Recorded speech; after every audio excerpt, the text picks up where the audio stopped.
praised Joaquin Andujar. Really? Once upon a time said in baseball, there's one word, you never know.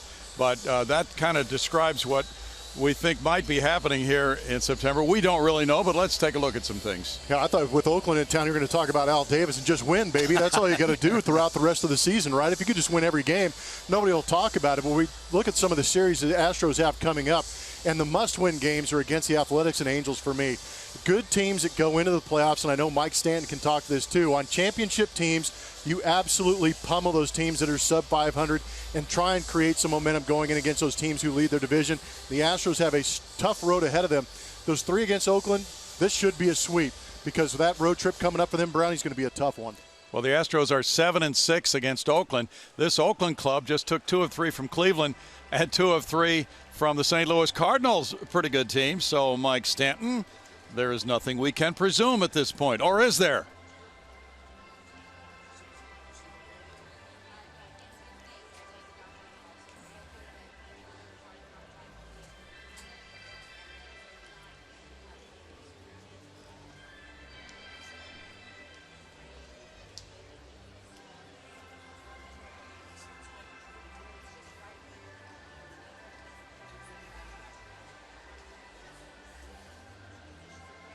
Yeah, it sure could. There's a lot of unexpected baseball ahead of us in September, Jeff. Yeah, it gets interesting, but it might benefit the Astros a little bit just as far as some of the arms they're able to call up. Maybe James Hoyt gets right.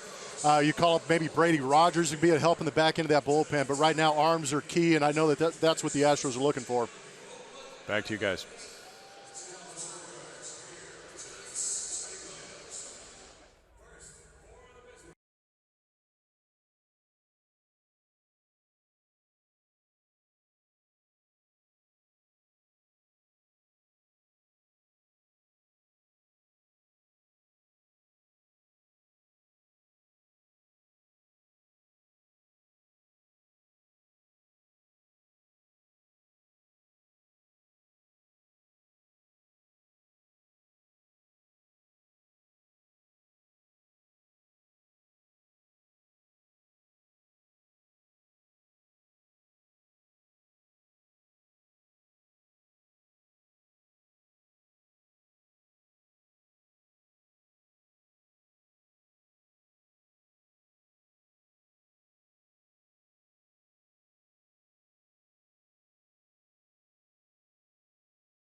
firing strikes early in his young career.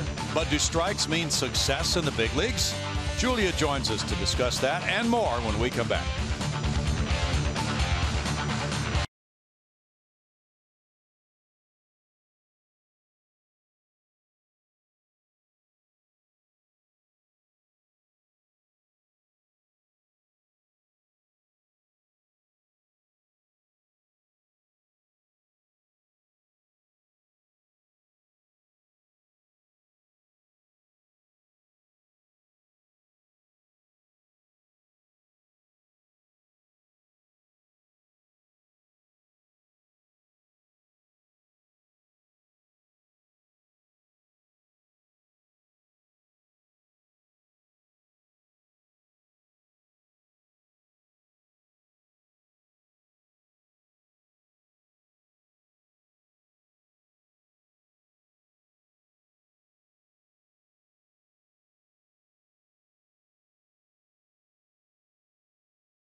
A three-game set between the Astros and the Oakland A's, who are in town. And Joe Musgrove, the 23-year-old, will take the mound. The rookie who returns to Minute Maid Park. He made his last couple of starts on the road, and they were a couple of tough ones for Joe. We saw him come out to getting such a great start in his major league career for the Houston Astros in those first three outings, but he really struggled in the last two. What worked in those first two, we're taking a look at it now. Caboting pitching performance. He was excellent. He was dominant, and he was throwing strikes and striking guys out. 21 punch-outs in those first three appearances, two of those starts, and against great lineups, great major league teams in the Toronto Blue Jays and also the Texas Rangers. But like I said, throwing a lot of strikes almost came back to bite him in the last couple of games. He's throwing almost too many strikes. And the word that we should use there is quality strikes. That's what he's going for today. You see the numbers there on the left. Strike percentage up even further, and major league hitters were ready to drive the ball, and that's what they did. 458 was the opponent's average, as opposed to 235 is where he started. I toss this up to Blummer for a little more on this graphic. That's facing righties right there. Maybe where he's putting those fastball and the pitch usage being important for him tonight, Blummer. I appreciate it, Julia. And yeah, that's not tropical depression number 9 in the middle of your screen. That's Joe Musgrove doing very well on the left-hand side. But those last two outings on the right-hand side are very interesting, especially if you had a chance to listen to what A.J. Hinch was saying. A.J. Hinch explained that Joe Musgrove is a four-seam pitcher with a curveball. He had started to throw in those last two games a two-seam fastball. When Ash and I were calling the games on the road, we noticed a little more of a sinking action to his fastball, less velocity around 89 miles an hour, and that has led to him getting hit pretty hard. And you can see the graphic shows that a lot of those pitches, there's a hot zone right in the middle of that strike zone, and that is not a good thing for Joe Musgrove. A.J. Hinch wants to see him work with that four-seam fastball. Number one, because he locates it better, has more velocity on it, but he likes him pitching in the top of the zone to set up that breaking ball that he has, where you saw him get a lot of strikeouts. He's 1-2. His ERA 5.20. Only 3 walks, 25 strikeouts in 27 2/3 innings.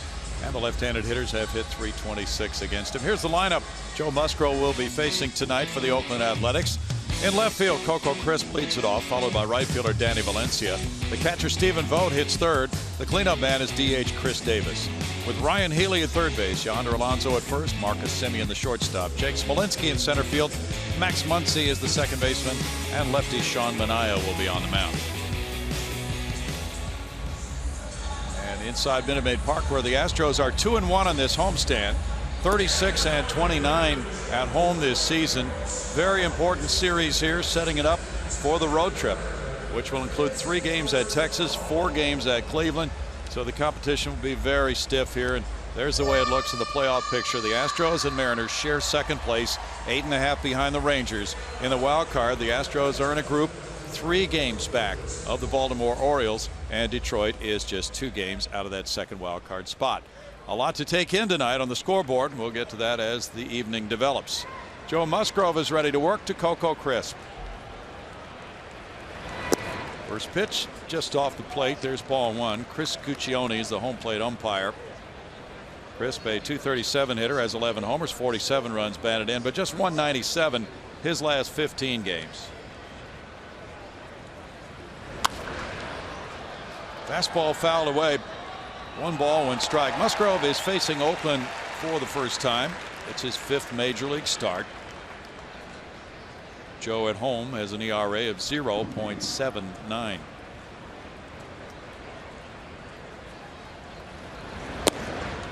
Brings that one in. The off-speed pitch makes it 1-2. It's always interesting to see these adjustments you talked about, Blummer, and we'll be watching throughout the evening for that.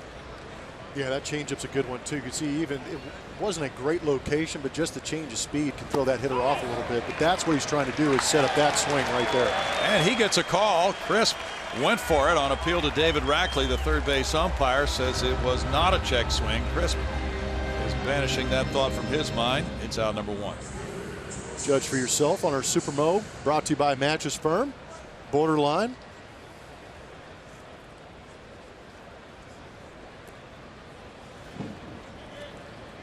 Well, Musgrove gets off to a nice start. Fanning Crisp. Danny Valencia comes up next. Valencia takes, and there is strike 1. He's a very good hitter. Valencia checking in at .303, has 15 homers, 45 runs batted in, .348 on the road. Former third baseman, and now he has become an outfielder. He hits that one out to right center field. Jake Marisnick. Boy, that's out number 2, and we're used to seeing him cover everything. Yeah, it's good to have insurance like Jake from State Farm out there in center field, huh? Not a good location on that pitch. Elevated, and like you said, Valencia swings a very good bat. That's why they're finding room for him out there in right field. But Jake, again on that horse, making the play. Well, if he's the insurance policy, Joe Musgrove has paid his premium. It's out number 2, and it's Stephen Vogt coming up next. Vogt has hit .405 against the Astros this season, .260 overall, 11 homers, 40 runs batted in. He looks at strike 1. You talked about throwing strikes, which Musgrove has done, but that one was really on the corner, just a quality strike. 1-1.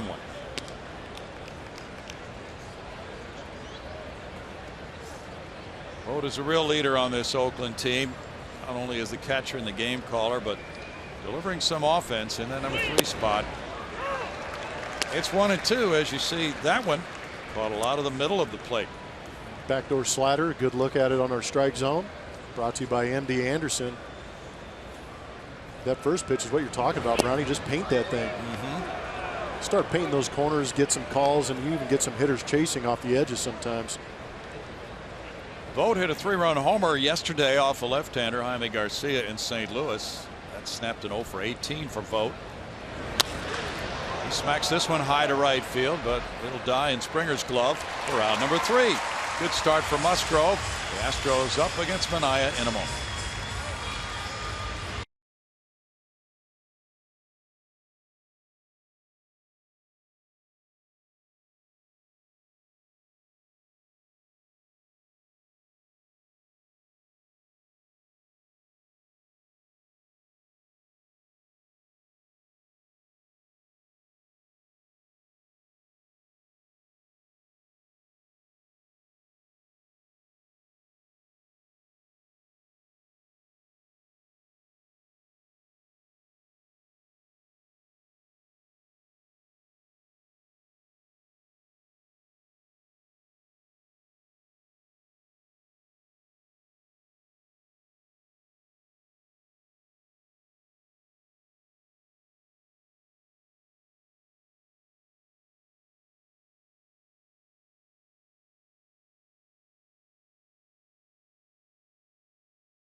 The first is their starting lineup, brought to you by Southwest Airlines. George Springer leads it off. Springer's in right field. Alex Bregman on a 6-game hitting streak is DHing tonight with Jose Altuve batting third at second base. Carlos Correa cleans it up at shortstop with Evan Gattis the catcher. Yuli Gurriel is at third base tonight, his first time that he's played a position in the field in the big leagues. Marwin Gonzalez at first. Teoscar Hernandez in left. Jake Marisnick the center fielder. For the Oakland Athletics, it'll be left-hander Sean Manaea. There's his numbers on the season. He has faced the Astros twice. He has a 0-0 record and a 3.00 ERA against him. Gattis has him in the book. He is 0-5 on the road with almost a 7 ERA. That's ball one to George Springer. George, a .259 hitter, has 25 homers, 72 runs batted in. George has scored 96 runs. That's fourth in the American League. Yeah, that road number gets your attention, doesn't it, Blummer? Yeah, that's a big one. Guess he likes pitching in the friendly confines of, I'm not sure what they call it, Coliseum. They used to call it O.co, right? Yep. That'd be a rotating sponsorship. 2 balls and a strike. I understand they are still looking for a site for a new ballpark, and that's been ongoing for many years in Oakland. Springer will get a 2-1 pitch from the rookie left-hander. That's at the knees on the corner, and it's 2-2 for Manaea. Manaea made his major league debut against the Astros in Oakland against Mike Fiers on April 29th. Got a no decision, 5 innings, 4 runs. Springer whiffs to open the Astros' first inning. Manaea's 101st strikeout of the year is in his 118th inning. Pretty effortless with the fastball up in the zone. Right around 90-92 with that fastball. He also has a very good changeup. Throws it about 38% of the time, and the occasional slider. Alex Bregman is DHing tonight. He's on a 6-game hitting streak with a .242 average, 5 homers, 17 runs batted in for Alex. Is strike one on the heater. Alex went 4 for 11 with a homer in the Tampa Bay series. 6 of his last 10 hits have been extra base hits, 3 doubles and 3 homers. He lets that one go, and it's 1-1. Manaea pitched very well Tuesday against Cleveland. 7 innings, 3 hits, 1 run, striking out 8.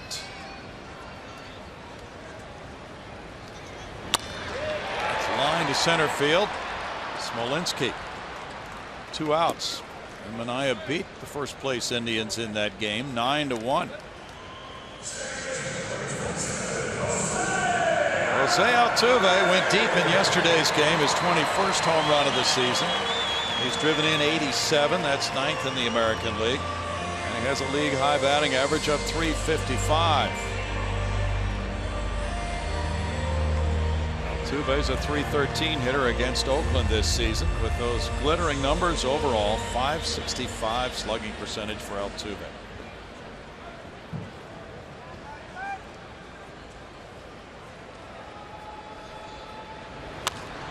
He grounds this one foul. There is strike one. As with a lot of guys who are hitting above .360 as he was, it's hard to stay at that level. So he's fallen off a few points. He hit .310 on the last road trip. Went 2 for 14 in the Tampa Bay series. In for a strike, and it's 0-2.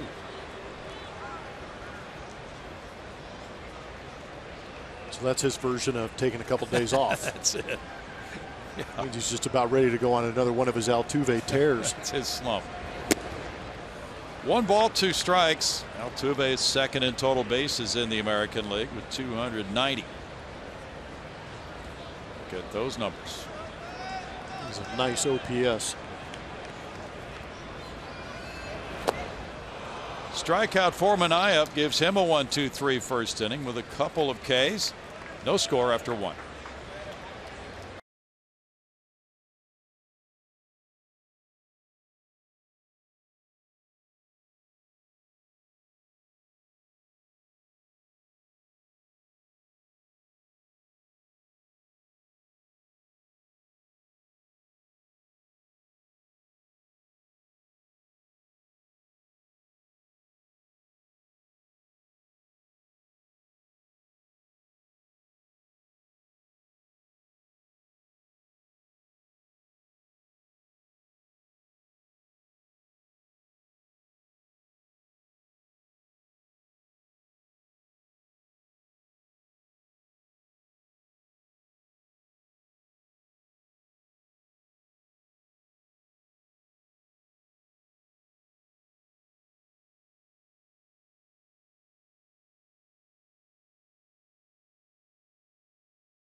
Second, and get a special gift for the Astros fan in your life with the Astros commemorative brick paver program. Make your special message a permanent part of Minute Maid Park by visiting astros.com/bricks. Yuli Gurriel getting his first career start at third base here in the majors, and his teammates have been giving him a hard time, asking him if he even brought a glove with him to Houston because he's been DHing so much. This tells us that his hamstring is feeling just fine at this point. It took a few days longer than he wanted it to, but he also said today, you know, all of this has been an adjustment, and so even DHing was a big adjustment for him, just trying to figure out how to stay focused in between at bats, but definitely excited to get out there and play the field a little bit today, guys. Chris Davis looks at ball one. He's DHing tonight. He has 34 homers. That's third in the American League. 85 runs batted in, a .258 batting average for the powerful Chris Davis. Musgrove throws, and it's a 1-ball, 1-strike count. Davis has driven in 15 runs in his last 16 games, with 7 home runs in those last 16 while hitting .328.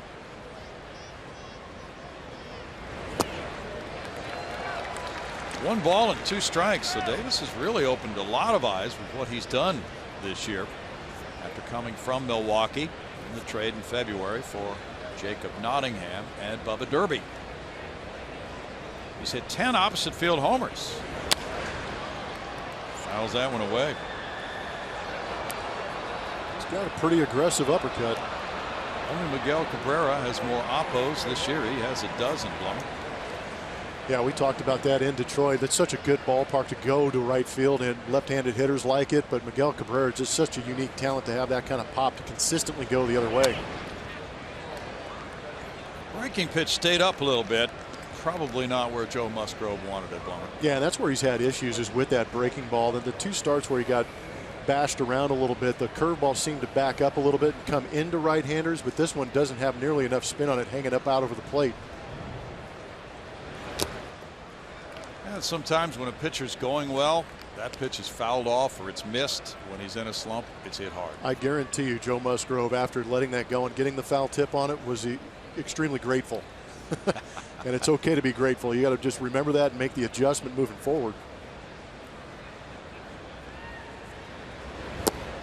Now that's where he wanted that breaking ball for strikeout number 2. Exactly right, Brownie. That's the one. You get away with the bad one, throw the nasty one for the punch out. Be a good look at it. Good sharp one for the punch out. That was beautiful. But again, adjustments. So important.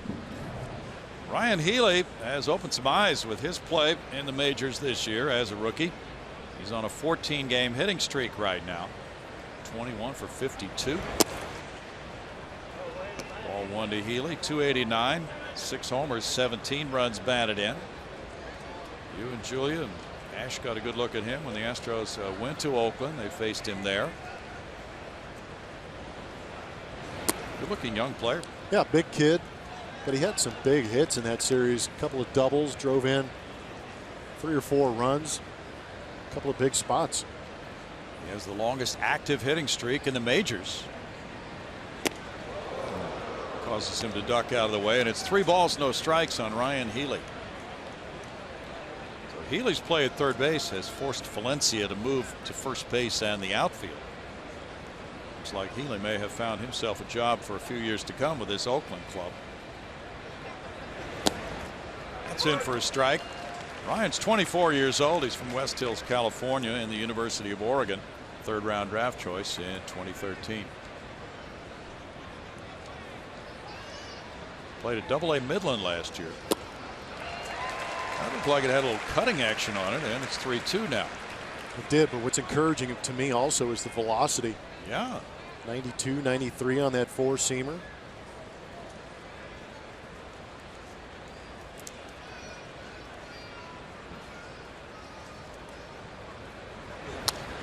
Foul back. So for Musgrove, a big start in a lot of ways. Certainly the fact that the Astros are in the wild card picture is one of those. He's 23 years old. It's his 5th major league start. He's gotten knocked around the last couple of times, so it's big in the sense that he has a chance to show his stuff tonight. I think it's big too in the mentality of the game. You've got to make adjustments from start to start and show that poise. No sooner do I say it than he trips on the mound. But, you know, he's got to get back to what he's been successful with. Healy might have been calling time at that point. I looked down and he was stepping out of the box, but maybe he had not until that happened on Musgrove. Everybody's messing with him. Everybody's calling time. Reset. And I think saying the word reset is a great call for Joe Musgrove, getting back here where you already said he has great numbers at Minute Maid, but also getting back to what he's been successful with. Fouled away. Certainly a lot to process for a young 23-year-old who has zipped through the minor leagues this season after being at Class A Lancaster and Double-A Corpus Christi last season. Astros minor league pitcher of the year last year. He came from Toronto in the J. Happ trade in 2012. Fouled away and the count remains full with Yonder Alonso on deck. Now this Oakland team has shown a lot of life, winning 2 of 3 in each of the last 2 series against those perhaps playoff bound clubs. Looks like Cleveland will be for sure. Not sure about St. Louis. That's strike 3. Beautiful job. 3rd strikeout for Musgrove. It was actually a really good sequence because everybody at home had a chance to look at where the strikes were being thrown from Joe Musgrove to Healy. All on that outside corner, set him up with a bunch of fastballs. Probably caught him guessing a couple times, and you could tell right here Healy was not ready for that breaking ball. Yonder Alonso has ripped the ball against the Astros this season. Ball 1 to Alonso. The first baseman at 251 has 7 homers, 44 runs batted in, 311 on base average. Much better numbers against Houston though. Slowly chopped Altuve's way. And that's 6 in a row set down by Musgrove to open in a scoreless game.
Houston.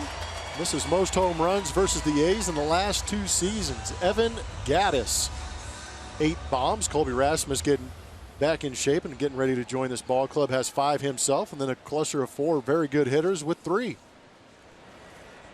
Carlos Correa gets it going.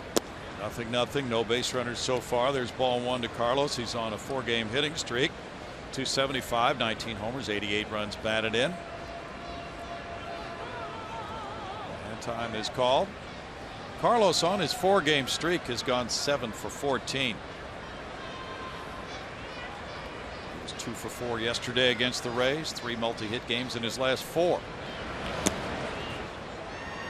1 ball, 1 strike. That riding fastball works pretty well for Manaea. Looks like he might be a little tough for the hitters to pick up, Plummer. Yeah, I think he is. He's got kind of a not necessarily a crossfire action, but the way that three-quarter delivery comes at you, it's almost like he's slinging it in there.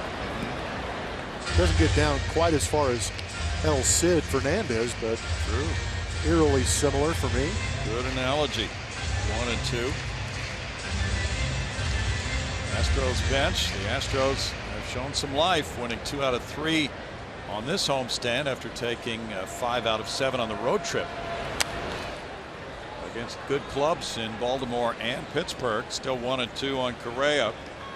Correa's really been a part of what the Astros have been doing in their offensive resurgence. He's driven in 55 runs in his last 59 games. That's second in the majors in that span since June 20th.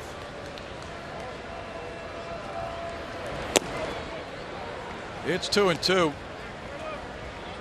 Well, Manaea, the second time he faced the Astros, was really good here. July 10th, 7 innings, a 5-hit shutout ball, a no decision. He left with a 1-0 lead, and the Astros won it in the 10th.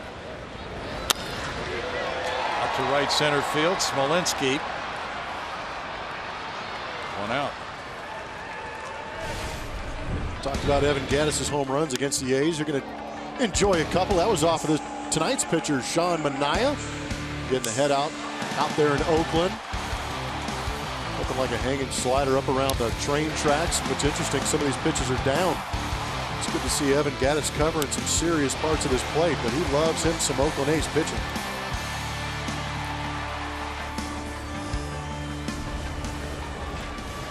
Three for 6 against Manaea with a homer and 2 runs batted in. 248, 21 homers, 54 runs batted in. 4 long balls against Oakland this season for Gattis, who fouls it. There's strike 1. Gattis was 4 for 7 in the Tampa Bay series. He's caught 40 games. He's hit .303, 15 homers, 33 runs batted in those 40 games. Tied for second in home runs by an American League catcher.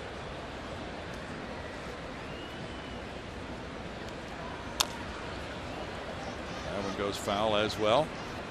0-2 to Gattis with Gurriel on deck.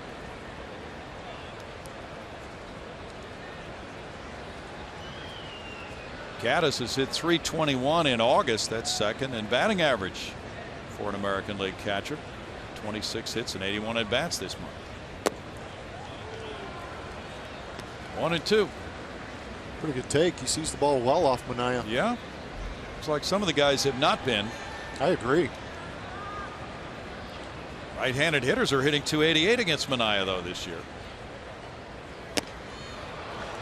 Strikeout number 3 for Manaea. Looks like they're having trouble with that elevated fastball, too. It sure does. Yuli Gurriel is the batter. 4 for 10, driving in 2 in the Tampa Bay series over the weekend. That puts him at .357 as a major leaguer. 5 for 14 with a couple of runs batted in.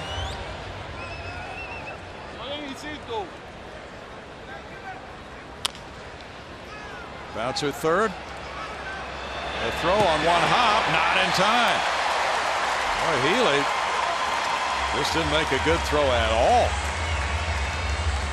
Gurriel is safe at first with 2 outs. Yeah, if he was making that play back in the mid-'80s in some of these ballparks that had a lot of AstroTurf, that would have been a great play. But here on these natural grass fields, the grass has a tendency to eat that throw up. But you see just a terrible follow-through and spiked that one and tried to long hop it to first to get the out. But Gurriel hustling the entire way beats it out. And for that reason, Gurriel's credited with a single. Ooh, hey. Let's keep that to ourselves. Fortunately, there are no televisions in the Oakland clubhouse. Okay, maybe they saw it a different way. And it's a single for Gurriel and a 4-game hitting streak. Now Marwin Gonzalez. 253 for Marwin, 11 homers, 35 runs batted in. He was 2 for 10 with an RBI against the Rays over the weekend. He has the right side of the infield all to himself. There's ball 1.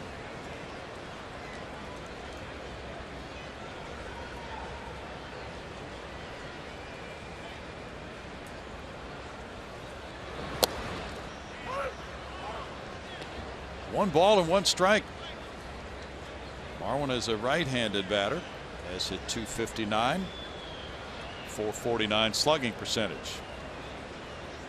He is 0 for 5 against Minaya. Time is called. It's got to look a little tempting to look out there and see nobody between first and second base. Yeah, sometimes you want to maybe flip the bat in your hands and get jammed. Go the other way. But yeah, that is a wide open space. And I tell you what, good hitters that realize that, and depending on the situation too, will make the adjustment and try and do that. But you got to try it. It's tough in your first at bat because you're trying to figure out, how is he going to pitch me? Is he going to pitch me into the shift, or is he going to pitch to his strengths and try and get me out of the way? If he does give me something away, then you just kind of, you know, redirect it in that direction, because obviously you don't have to hit it all that hard to sneak it through the hole that size. Ground ball third. Healy does not make the play. Tried to backhand it, didn't make the clean pickup. He has played well at third base, but not tonight.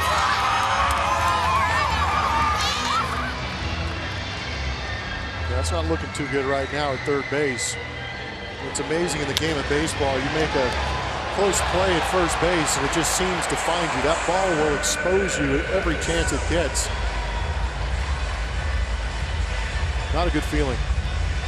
And I always feel like you can get in slumps on defense, but I always felt like those slumps that happen on defense happen more mentally than they do physically. Sixth error for Healy. Teoscar Hernandez gets a shot here in the second inning with 2 on and 2 out. That's strike 1. Hernandez, a .222 hitter, has 3 homers, 6 runs batted in. He walked as a pinch hitter yesterday. 3 homers in his first 10 games in the majors. Marisnick on deck. Way outside, it's 1-1.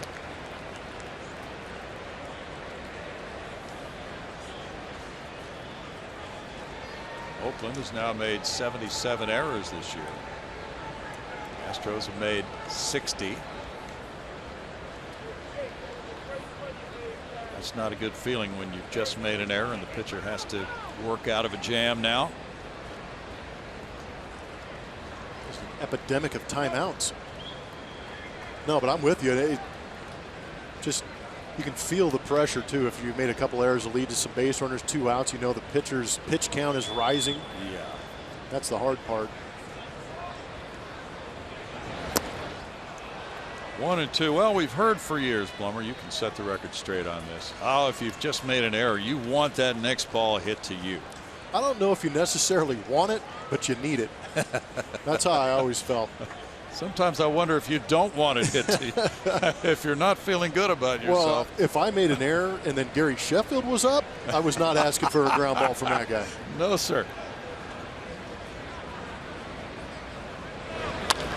Ground ball, it is hit to him. He drops it, and the throw to first is not in time. The bases are loaded. Baseball is a maddening game. And that, I'm telling you, it will expose you. Another error for Healy. Wow.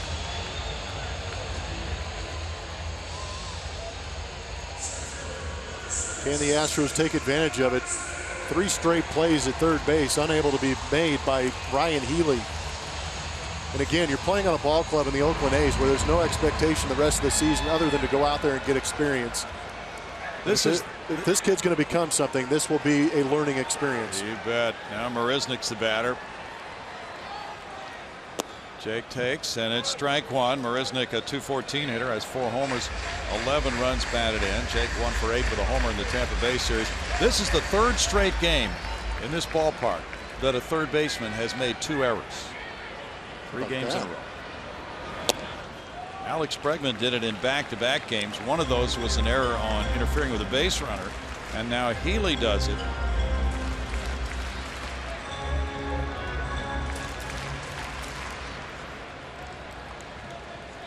It's not the field. This place is plush. No, I love playing third base here. It's not bad hops. You're right. Marisnick takes 2-1. We talk about the toll on a pitcher. Even if he does get out of this, how many more pitches has he had to throw because of the errors? Yeah, and the mental anguish this poor kid's going through right now too. Making pitches to get out of these jams, and they just keep getting worse.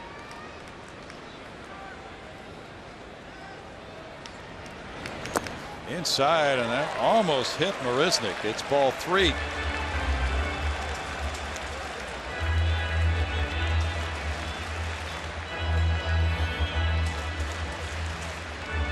George Springer's on deck. Astros are facing a lefty for the 3rd time in 4 games of this homestand. Drew Smyly and Snell, another lefty pitching for Tampa Bay over the weekend, and now Manaea. And it's ball 4, forcing in a run. RBI for Marisnick. That's number 12 of the year for Jake. It's his 10th walk, and that makes it 1-0 Houston. Of course, any runs that do score in this inning are unearned because of the 2 errors, and now there will be a mound visit by Kurt Young. Well, I'm sure the conversation right here from Kurt Young has got to be just keep throwing strikes. You can't control the defense behind you. What you can control is the pitches you're making, and I guarantee you that last AB against Jake Marisnick, Manaea was probably trying to be too fine and get the out himself and not let the guy put the ball in play. You're right. Let's have a strikeout here. So Marisnick works the walk. 1-0, and now George Springer bats. Springer leading off for the Astros in the 1st inning, struck out. Now he gets a shot with 3 men on.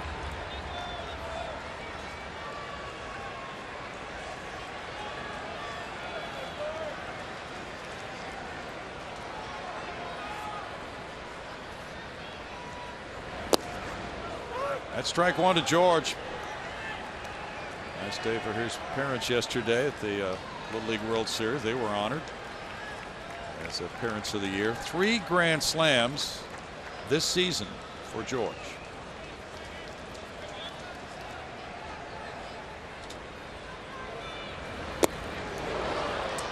No balls, 2 strikes. Bregman on deck. Astros are 13-13 in the month of August. Gonzalez, Hernandez, and Marisnick, the base runners. They're 7-6 against Oakland this year, 5-2 at Minute Maid Park. Springer checks the swing, and the appeal went down to first base. Alfonso Marquez with the call. 1-2 on George. George is really fighting that swing today. Yep.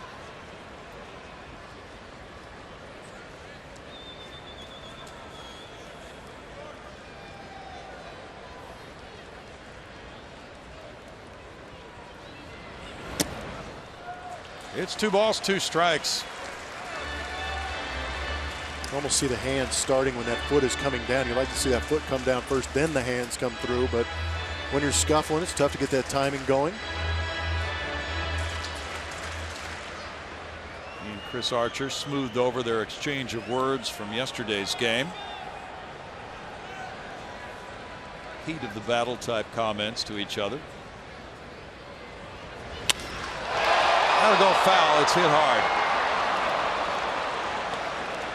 Nice, happy to have that one back.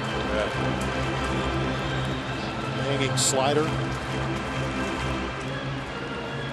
Ooh, center cut. Yes, sir. It was great at contact. Just that bat head a little too far out in front of the hands creates that yank foul. That was right in the Charo square, Blummer. Yeah, we love the Charo square. In tight, 3-2. Bases loaded, 2 outs, 3-2. The runners will go. They still have Hollywood Squares reruns. I'm sure there's a channel out there that has that. I thoroughly enjoyed it. George Springer would love a rerun of his 3 grand slams this year. Ball 4 forces in the second run. 2 bases loaded walks in a row, and Springer, with his 72nd walk of the year, gets his 73rd RBI. It's crazy to me. We saw a couple of check swings for strikes on fastballs up from Manaea, but he chose to go with a 3-2 slider in that situation. Alex Bregman hit the ball well on a line. It was caught by the center fielder Smolinski. 2 runs on 1 hit, an infield hit in the inning. Thinking back, if that had been a good throw, it's a 1-2-3 inning. Strike to Bregman. I thought maybe Healy would be charged with an error on that 1-hop throw on the Gurriel hit, but that was ruled a hit. It's been a long inning for Ryan Healy at third base. Yeah, he's listed at 6'4", but he's feeling about 4'6" right now. Yeah. 1 ball, 1 strike. Could be a tough game.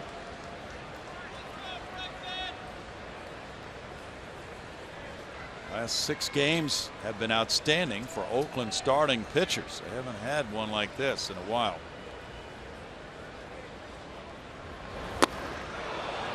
One and 2. In fact, the people who have followed their club think this is about the best stretch they've had by starters.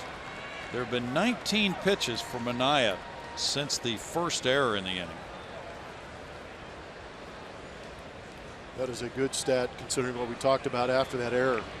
Creates such a high pitch count if guys can't get it together.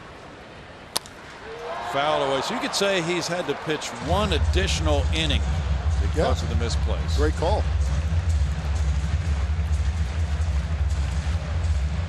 They talk about stressful pitches. He's up high in that count here.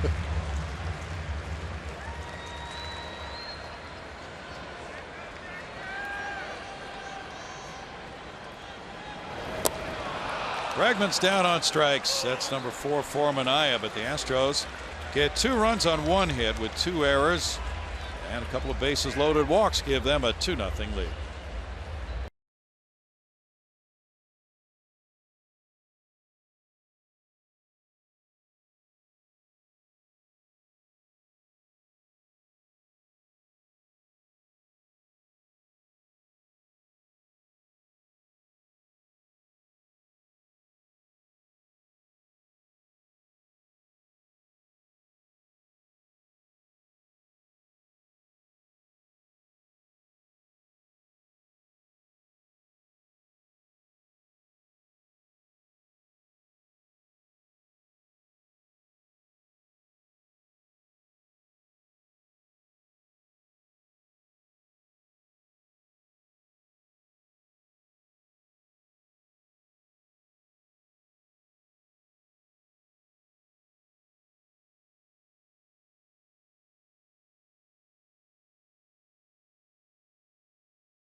Astros with a 2-0 lead over the A's. Time to take a look at our Chevy Stro poll. Head over to Root Sports SW Twitter page to vote in the poll right now. Which wild card contender will be the Astros' biggest competition? That's your question today. A, Orioles, B, Tigers, C, Royals, or D, Mariners. We're going to tell you who wins this later. But Brownie, we're keeping an eye on all these teams, aren't we? Especially this week. I think there's some good matchups going on even tonight. Yeah, it's going to be fun. The Orioles in that second wild card spot, but they're at home against Toronto. Detroit 2 games out at home against the White Sox. The Royals have really been on the surge. They're home against the Yankees, and the Mariners are on the road against Texas. Marcus Semien, it's inning number 3 started. There is strike 1. Semien, a .238 hitter, has 23 homers, 55 runs batted in. A shortstop with some pop. Takes the curve the other way, 0-2. But Musgrove has only thrown a couple of first pitch strikes to the first 6 hitters before Semien came to the plate. That might be kind of an objective not to throw quite so many strikes. Blummer, what do you think? Wouldn't be a bad idea, because I know last time out in Pittsburgh it was a high strikeout rate, but they were awful strikes. Maybe actually might be the one time you tell a pitcher, just get on the edge a little bit, see if you can live out there. He got him on strikes. Well, he threw a ball there.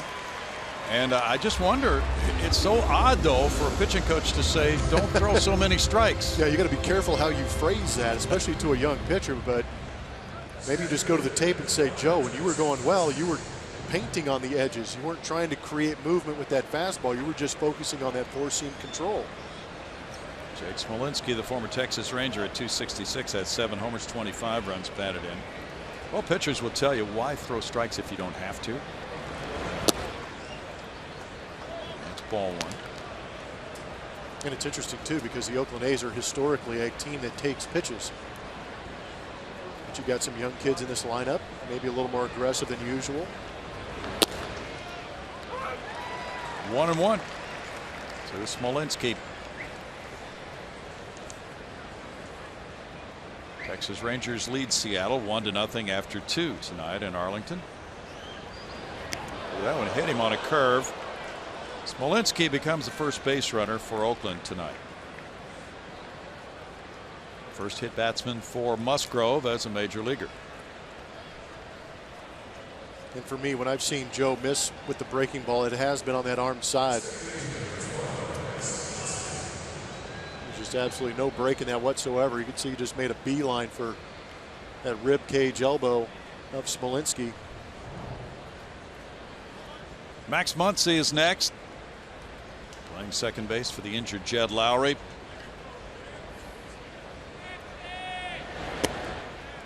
That's a strike upstairs to Muncy, a 194 hitter with 2 homers, 7 runs batted in. Yu Darvish is pitching for Texas against Seattle with that 1-0 lead. Seattle batting in the top of the 3rd inning. Mariners are tied with the Astros for second in the AL West. No balls, 2 strikes.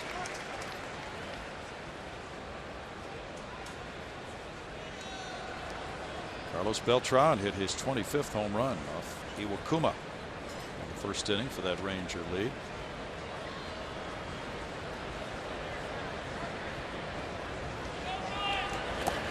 In the dirt, good stop by Gattis. 1 ball, 2 strikes. The Rangers are 77-54.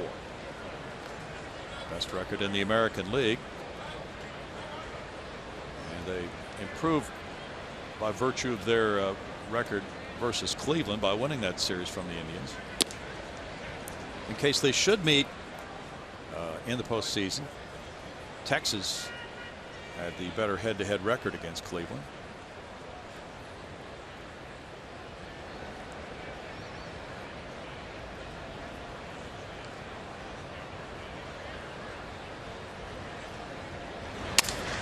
Broken bat roller. Marwin to second. Here's Correa back to Musgrove. Double play with Musgrove stretching out on a 3-6-1 twin killing. Look at big 6'5" pitcher slash first baseman Musgrove here.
Here in the bottom of the third, 2-0 over the Athletics, and Lexus is going to bring us our defensive rating system. Again, we got some numerical data on the left, and then the red light, green light, yellow light are my personal opinion on these guys. Coco Crisp, even in left field here at Minute Maid Park, I'm going to run on him all day long and dare him to throw me out, especially with the speed the Houston Astros are working with. Danny Valencia, a third baseman out there in right field, has a pretty good arm, and Jake Smolinski in center field. Got himself a pretty good arm also, pretty athletic kid. Jose Altuve leads it off. He struck out earlier. This one in the air, and Smolinski's waiting in center field. One pitch, one out for Minaya. After the Astros got 2 unearned runs in the second inning. And Carlos Correa follows. In the previous 6 games, the Oakland starting pitchers walked 8 and struck out 33 in 37 innings. They were 4-2 against Cleveland, second in the American League in runs scored, and St. Louis, third in the National League in runs scored. Correa worked the count to 2-2, hit a fly ball to center earlier.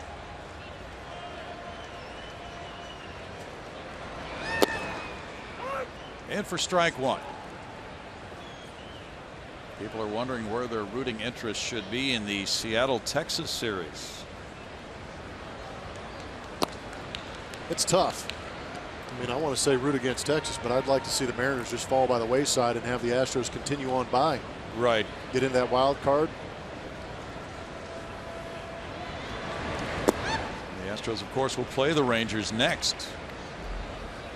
Wild card has had a pretty good history here in recent years, getting through the playoffs. True. Now, looking at reality, there's 8.5 games separating the Rangers from the Astros. The Astros still really need to win those 2 remaining series from Texas. Just for personal standpoint for them, just to, gain some respect back. That's line foul, 2-2. Yeah, they're 2-11 against the Rangers. Blue Jays lead it 3-1 at Baltimore. They're in the top of the 8th inning already. And that would be a damaging loss for the Orioles against the first place club. Josh Donaldson hit his 34th homer. Jose Bautista, number 16. Marco Estrada is pitching very well in Baltimore. Wade Miley gave up 3 runs in 7 innings in his start. J.J. Hardy hit his 8th home run for the Birds. Toronto batting top of the 8th, up 3-1.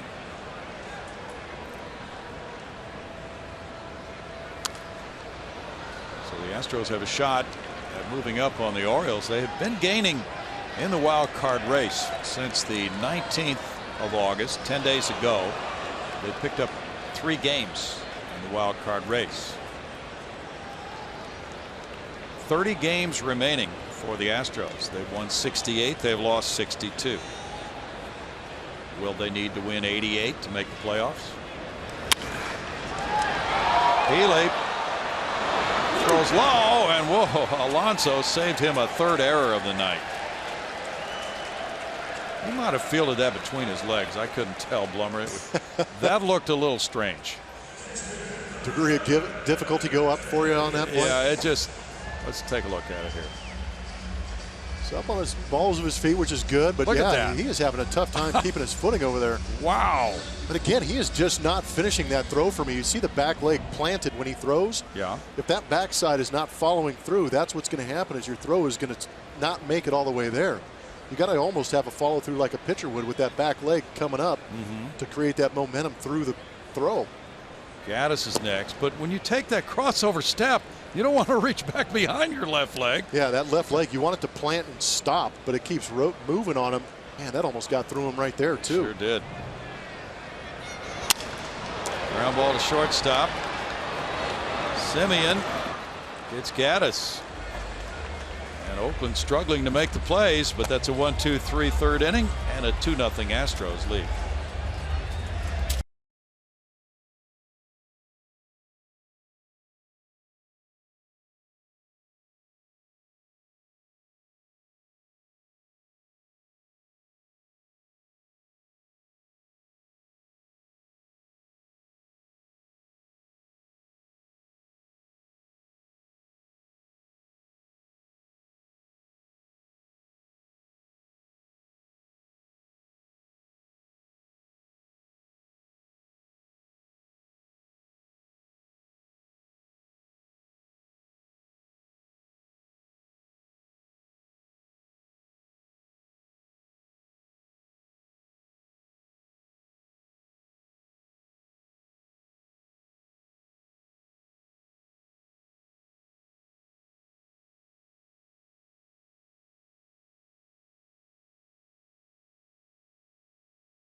Made Park Astros and A's, first game of this series, and some new food items here. I'm with Chef Dominic Susi, the executive chef for the Houston Astros. We're in front of the Butcher, which is a great place to find some food. But Chef Dominic, you've got some new food items going on. What do you got? We do. We have the new H-Town Cuban. The Astros have a new player on the field, and we have a new player up here as well. So it's a jalapeno cheddar hoagie with pulled pork, house-smoked pulled pork, some ham, some house-made pickles, and house-made mustard with the provolone cheese.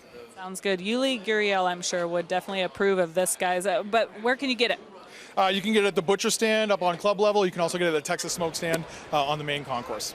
Perfect. And homestand coming up. I wanted to ask you if you have anything going on for that. The Cubs are coming. Yeah, the Cubs are coming into town. We actually have a special sausage showcase going on between Brian Caswell and Andrew Zimmern. So we have two sausages that are going to be going battling one-on-one at a portable on stand 128 on the main concourse level, where people can actually pick which one they prefer, and it's going to be like a Twitter battle going on between them. I'm going to take a closer look at this. I know that there's action probably going on in the field, but this is important too, guys. Every bit as important as anything. Oh, this looks so good. Does the look H-Town Cuban sandwich. Go ahead, we'll wait. Well, I touched this one, so you can't have this one. Maybe I'll get you a fresh one, guys. We'll wait. Oh, okay, you go ahead and eat. Take a look at that. Yeah, I'm going to wait. Here we go. 1-2 pitch is rolled out to Altuve's right. Coco Crisp retired. One out for Musgrove. And we're going back to Julia for an update on that first bite. Oh, wow. That's really good. Yeah.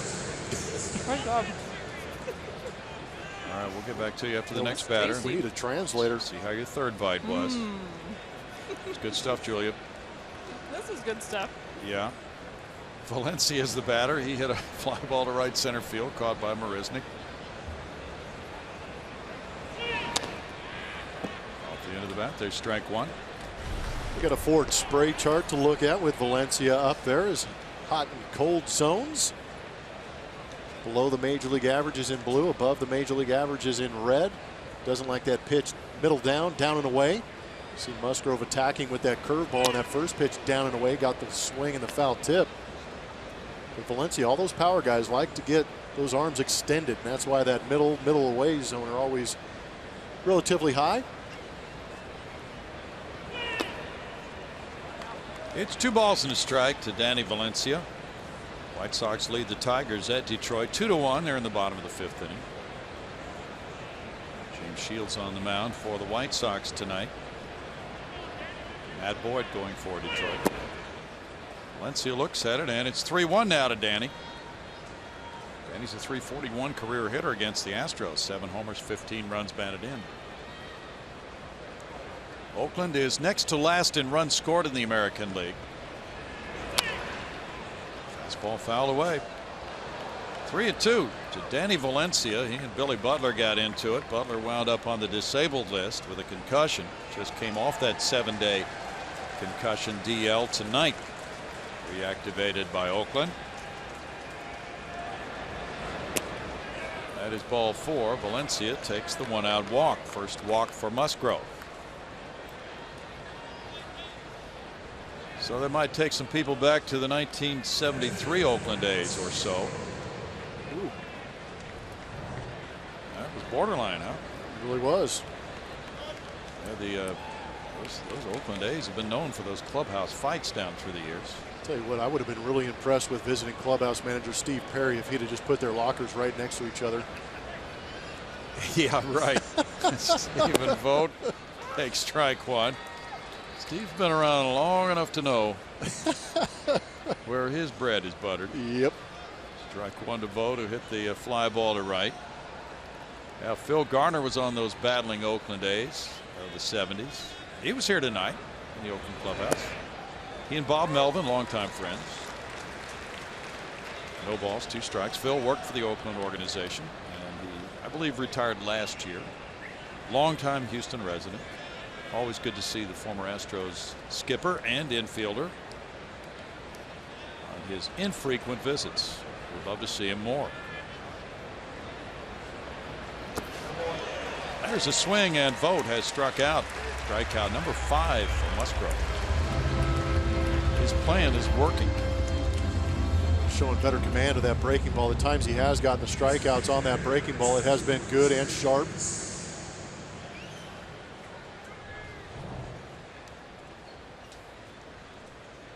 Chris Davis struck out in the second. Phil Garner told me a story one time about one of the World Series games. They had a fight in the clubhouse before a World Series game involving Raleigh Fingers. That's punched in the air to shallow right field. It goes out to George Springer for a single. The first hit of the game comes from Davis. I think it might have been Blue Moon Autumn. Anyway, somebody knocked Raleigh Fingers into a laundry cart, and then they got everything untangled and went out and won a World Series game.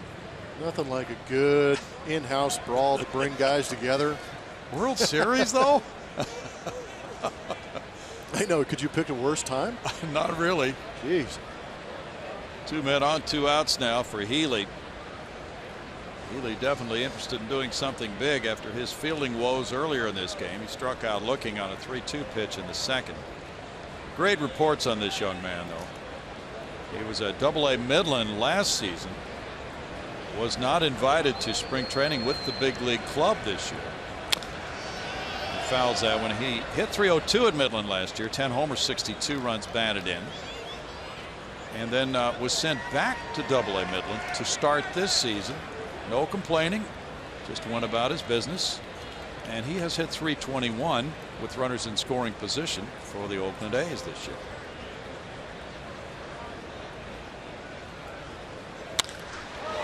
Laces that one to center field. It'll hang up there and back toward Tal's Hill. There's Jake Marisnick for a long out, number 3. No runs, 1 hit, 2 men left. The Astros lead it 2-0.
About the first few major league games for Yuli Gurriel. What have you thought of Mr. Gurriel so far, Blummer? I think he's got a pretty good idea.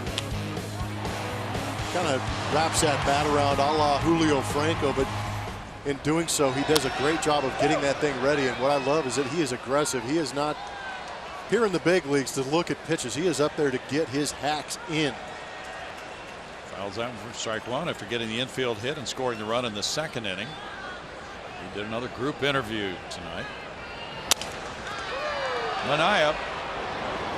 Low throw. Wow. This is some kind of virus on the Oakland infield tonight.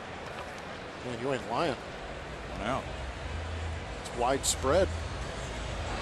Ball not smoked, but sometimes when you're that close, you react to the swing. He corralled it and then just proceeded to throw a lawn dart over there to first base. It's not encouraging. I tell you what, Bob Melvin is going to have a secret flask somewhere in that dugout watching this defense. And somebody needs to buy him dinner. Oh, yeah. Yonder Alonso saved a couple of throwing errors already. Marwin Gonzalez reached on one of those errors on back-to-back plays in the second. Strike 1.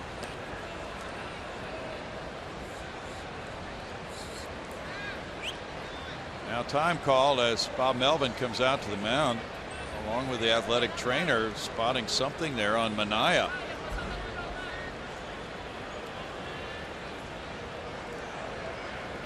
It's not good. The young man threw a lot of pitches last inning with the errors being made behind him. Not sure if it was something going into this game that they had concern with, because you talked about how well he pitched in Cleveland. Yeah, he's made 11 starts since he came off the disabled list. Uh-oh. Yeah, they're going to have to make a move here. 3.44 ERA in those 11 starts for this 24-year-old lefty, but something is amiss, and Oakland will have to make a move. Pitching coach Kurt Young on his way out now as Manaea leaves the field. Tough situation for this young lefty. With giving up the 2 unearned runs in the second when he was really overextended, he leaves now in the fourth with 1 out, trailing 2-0. Back in a moment.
Houston Astros leading 2-0 over the Oakland A's. With the Coca-Cola Value Nights package, you get a ticket, hot dogs, soda, and popcorn for a select Monday through Thursday game, all for just $18. Get tickets for this great ballpark bargain by visiting astros.com/Coke Value or calling 1-877-9-ASTROS. Sean Manaea leaving the game with an injury. That brings in the reliever Chris Smith. He's warming up, and he'll get as much warm-up time as he requires because of that injury. In 7 innings, he has no decisions. His ERA 2.57. Very good whip of 1.00 for the right-hander Chris Smith, 34 years old. He's from Apple Valley, California. Ever been there, Blummer? I believe I mean, I've done plenty of family trips driving around the state of California as a kid. I'd have to say yes. I've been there. I think I've had pretty good potato pancakes there. Ooh. Chris Smith attended Cal Riverside, set a school record there for strikeouts. He's been bouncing around the minor leagues since 2002. He came up with Boston in 08 for 12 games. He was with Milwaukee in 09 and 10. Has not been in the big leagues since then until this season. So has really worked hard to get back here. And at AAA El Paso, he was 5-7 with a 3.60 ERA. In 22 starts, so the hope would be on Oakland's part that he can stay in this game for a while, Blummer. Yeah, he's out there to eat up some innings. His last time out was in Cleveland. He went an inning, struck out 1. But yeah, he's not going to dazzle you with the radar gun, averaging around 88 miles an hour on that fastball. Has a changeup and a slider. The slider coming in there just under 80 miles an hour. But yeah, he's got a tall task ahead of him to try and extend out what Sean Manaea left for him, or else you're going to crush that bullpen here early in this series. Smith actually has faced the Astros. It was September 20th of 09 when he was with Milwaukee, so nobody on the current roster would have any memory of that. But somebody in the current booth might have an idea about that. That's I right. was on that 09. No, where was I at? I was here in 09. Yeah, my last year here was 2010, so I was a part of that. I do not remember. Okay. I don't either. Marwin Gonzalez comes back to the plate with an 0-1 count. Minaya in 3 1/3 innings allowed 1 hit and 2 runs, no earned runs. He walked 2 and fanned 4.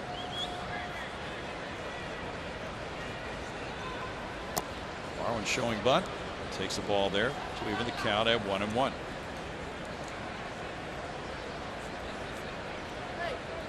Astros playing the first of 25 remaining games against clubs in their division. 1-2. They are 28 and 23 against the American League West. 6 games remaining with the Texas Rangers, as you know. 2 series remaining with Seattle as well. A lot to be decided in the final 30 days of the season. Changeup gets a strikeout for Smith. So that's his go-to pitch. That's some good movement on it.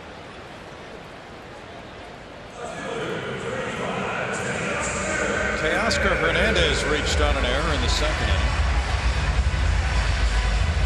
There was a pitcher for the Cincinnati Reds back in the 70s, early 80s, Frank Pastore. I think he still lives in Apple Valley, California. There's ball 1. He was a Tom Seaver clone. Seaver was with the Reds then. And Pastore modeled everything with his pitching style after Tom Seaver. How'd that work out? Not as well as he had hoped. It's worth the effort. Yeah. 1-2.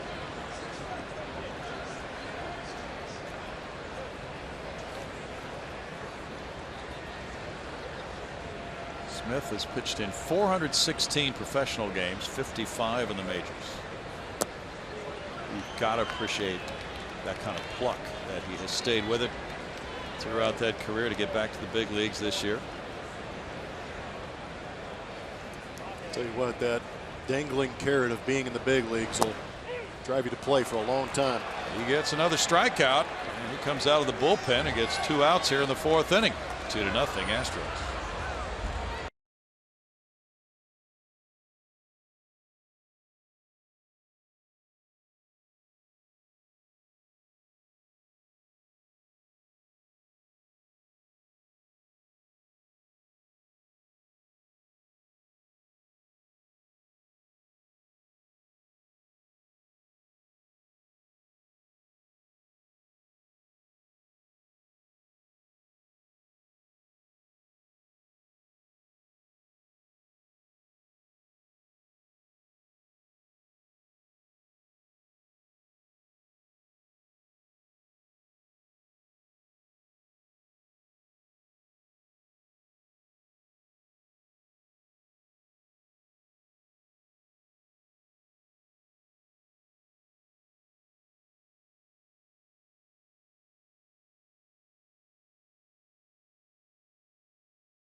Over the Oakland Athletics here in the top of the 5th, and it's time to play, and it's brought to you by Toyota.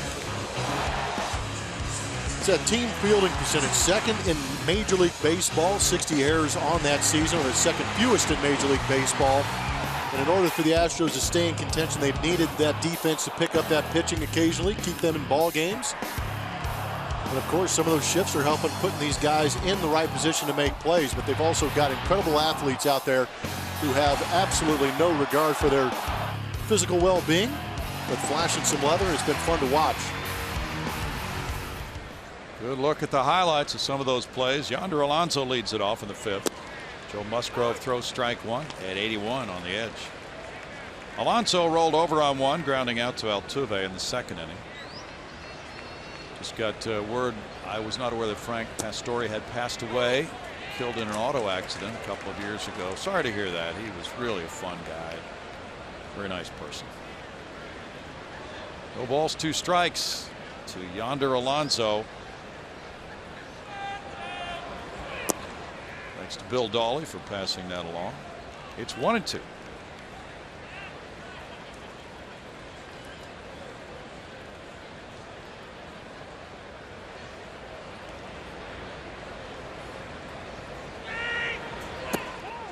Sharp breaking ball. He checked his swing on the appeal to David Rackley. 2 balls, 2 strikes.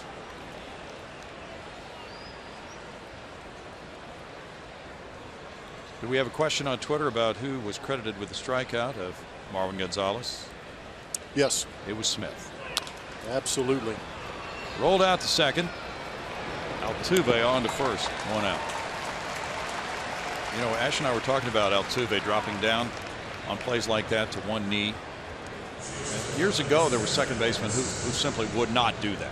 But I like it because it just closes that trap door. There's time to make the play. Why should you be embarrassed by being technically sound on making a play like that, right?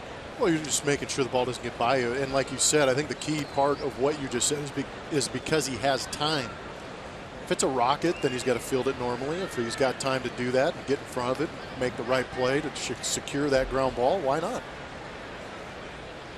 Manny Trio probably wouldn't have done it, but everybody has different styles. 1 ball and 1 strike, and Altuve is a Gold Glover. Yeah, Manny Trio is pretty special, but yeah, Jose Altuve with that Gold Glove, not going to question him.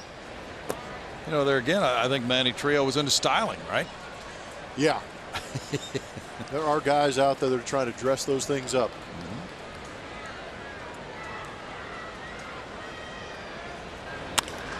That's driven out to left field. Hernandez now comes off the wall. It caroms back. Marisnick has it, firing into Altuve, and it's a double for Marcus Semien. His 19th of the year. Well hit ball by Semien. Tell you what, there wasn't really an aggressive move by the second base umpire Larry Vanover to go out there and investigate that fly ball. But this is a hanging breaking ball from Joe Musgrove. Overthrew that one. It barreled up nicely. Semien's got plenty of pop. This would be a good look at it. Just underneath that yellow line in left center field. Kept him in the ballpark. Marisnick backing up. Semien on the double, has hit number 2 for Oakland. Smolinski the batter. He was hit by a pitch earlier. He fouls it away. Looks like a pretty good mix for Musgrove. Not necessarily as many first pitch fastballs as he has been throwing, giving different looks to these Oakland hitters, Plummer. And that's a good thing. But we know the velocity is back up. He's stuck with that 4-seamer. We haven't seen much run to the arm side. That would tell you it's a 2-seamer. But that breaking ball for me is killing me. It's twice he's hit Smolinski with it.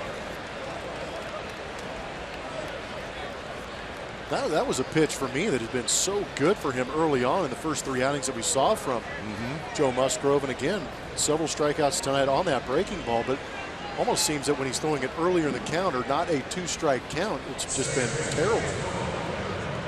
He has not thrown a first pitch fastball the second time through the order. Now Muncy bounced into that double play, 3 to 6 to 1.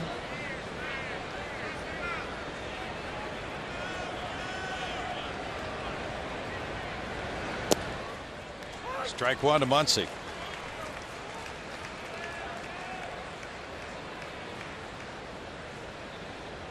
I mentioned Jed Lowry's on the disabled list. Tyler Ladendorf also injured, so Muncy gets his shot at second base.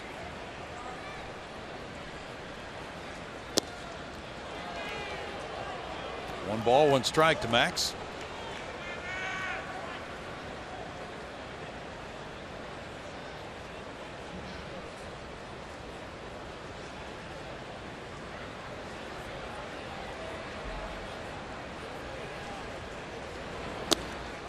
Off the plate, it's 2-1. Twins and Indians are scoreless. They're in the bottom of the 8th in Cleveland. The Astros will be making their own trip that way on the next road trip after they visit Texas. Trevor Bauer went 6 shutout innings tonight. Now 3-1 for Musgrove.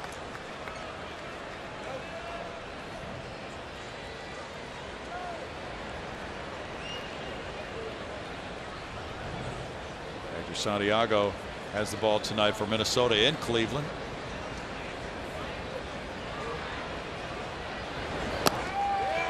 Ball 4. And the bases are loaded. Once he takes the walk, bringing up Crisp. Second walk for Musgrove. A double, a hit batsman, a walk. And now Crisp with Brent Strom coming out will hold off on getting into the batter's box. Stromy may have seen something in the mechanics that he can pass along here for Musgrove. Yeah, and it might be a situation too to just calm him down and nip this thing in the bud. Only a 2-run lead for the Houston Astros, but base runners on create issues. And you're turning that lineup back over. I think it's just a little bit of an alarm to a pitching coach when you see your pitcher go out there, get a hit by pitch and a walk back to back. Right. Boston leads Tampa Bay 7-3. They're in the last of the 7th at Fenway. Red Sox blew a lead last night. Mookie Betts hit his 30th homer tonight. Rick Porcello is still in that game. Betts is one of the MVP contenders. He's now hitting .322. Strike to Crisp. That was a rather crisp breaking ball early in the count. Yes.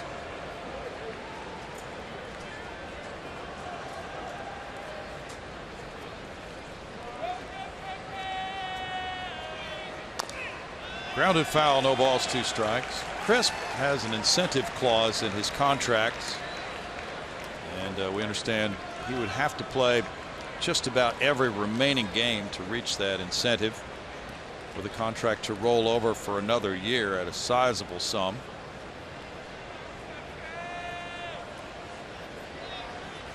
You don't sound confident. I don't think he's going to make it. No. Struck him out. That's a big one. 2 outs. Strikeout number 6.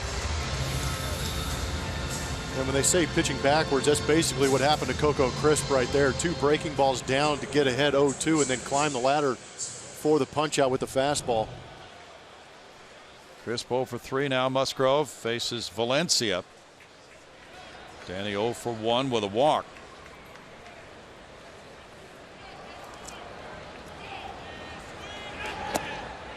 That is strike 1 to Valencia.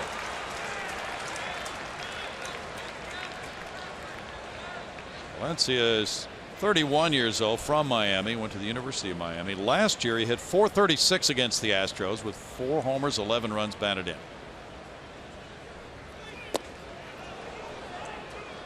One ball and 1 strike with Stephen Vogt on deck.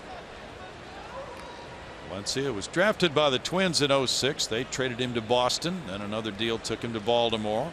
Traded again to Kansas City. Another trade on to Toronto. Oakland got him in a trade. 1-2. Great location.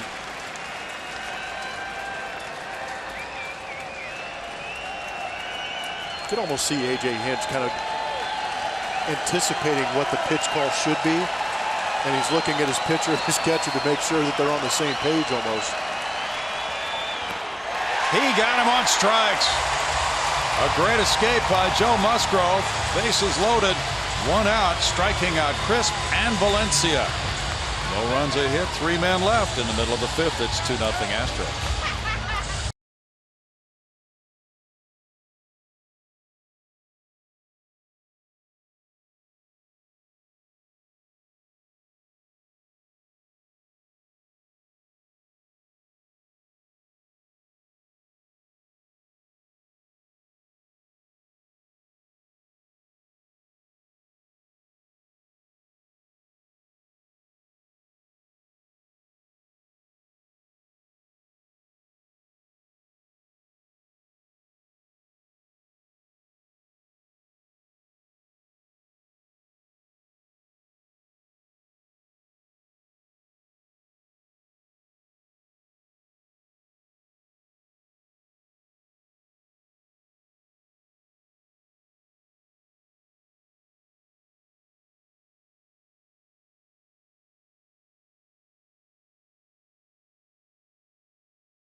On Root Sports is presented by Southwest Airlines. Transparency, low fares, nothing to hide. And by Academy Sports and Outdoors, donating $100 for each Astros home run and $200 for each Correa home run to Houston Children's Charity. 2-0 Astros, bottom of the 5th coming. Chris Smith in the game in relief of Sean Manaea, who left with an injury. Jake Marisnick has an RBI on a bases loaded walk. Strike one on a breaking ball.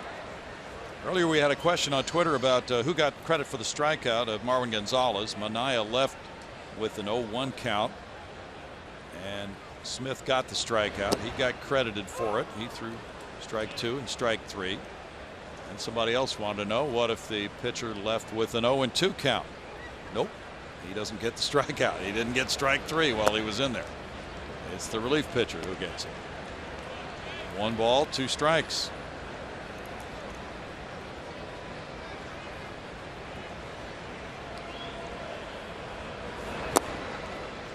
Changeup dips out of the zone for Marisnick, and it's 2-2 to Jake.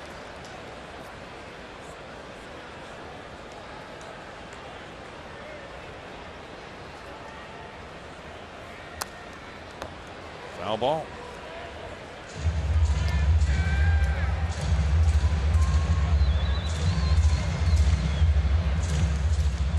Glenda Green is celebrating her 70th birthday, and she wants a win. I'm with Glenda.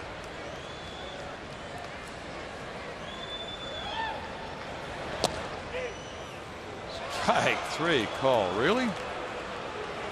3rd straight strikeout for Smith.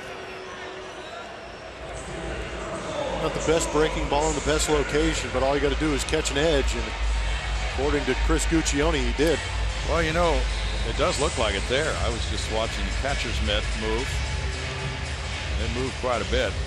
But nonetheless, if it's in the strike zone, you should get the call. George Springer drew a bases loaded walk in the 2nd inning. He struck out in the 1st. That's strike 1.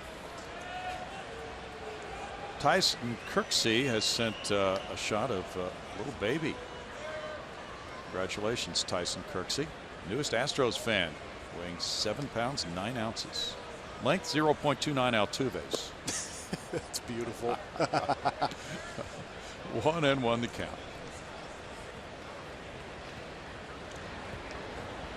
And we have a welcome back Blummer and a welcome back Julia too, might add. 2 balls and a strike. Fun time of the year, isn't it? Especially when the team's in contention. So many games to watch out there on that scoreboard. Fun baseball to watch right in front of you.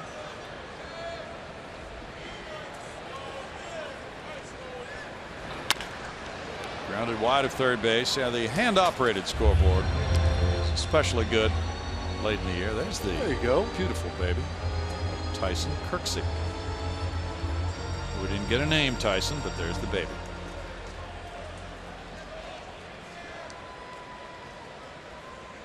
What a joyous time. It is.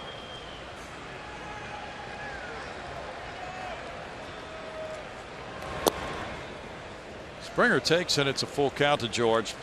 Bregman on deck. Brewers lead the Cardinals 4-3. They're in the bottom of the 7th in Milwaukee. Cubs 3, Pirates 1, top of the 5th in Chicago. Jake Arrieta's on the mound for the Cubs. Rangers 5, Mariners 1 now. They're in the last of the 4th inning in Texas.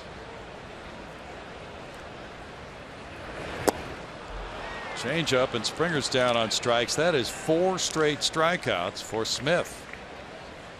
Treat your employees, host clients, or celebrate a special occasion with an Astros luxury suite. Create an experience your group is sure to remember by calling 1-877-9-ASTROS and reserve your luxury suite today. Let's see. Brad Altman. Is the H-Down Cuban sandwich available for delivery? Looks and sounds delicious, Julia. Yes, Julia will deliver it to you late tonight. I'll tell you what, if that's true, they're going to increase sales. It's ball 1 to Bregman. No, seriously, she has a lot of catch-up work to do, so she will not be able to make those deliveries. Roll to shortstop. Simeon. Another low throw, and Yonder Alonso saves his third throwing error of the night. After 5, it's 2-0 Astros.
The top of the 6th. Come celebrate your birthday the Astros way. Cheer on the Stros while throwing a birthday party at Minute Maid Park. For more info, visit Astros.com or call 713-259-8996.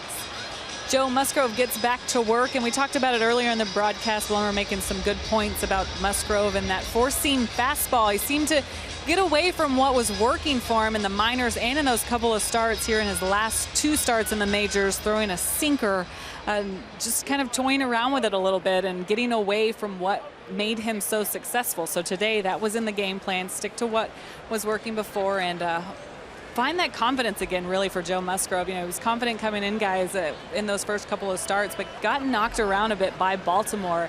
And I think that's where things started to change for him, giving up those homers right there. But he's just got to zone in, find a groove here, and keep things going for the Astros. First pitch fastball foul by Stephen Vogt, who's 0 for 2. Musgrove with the strikeouts on Crisp and Valencia with the bases loaded.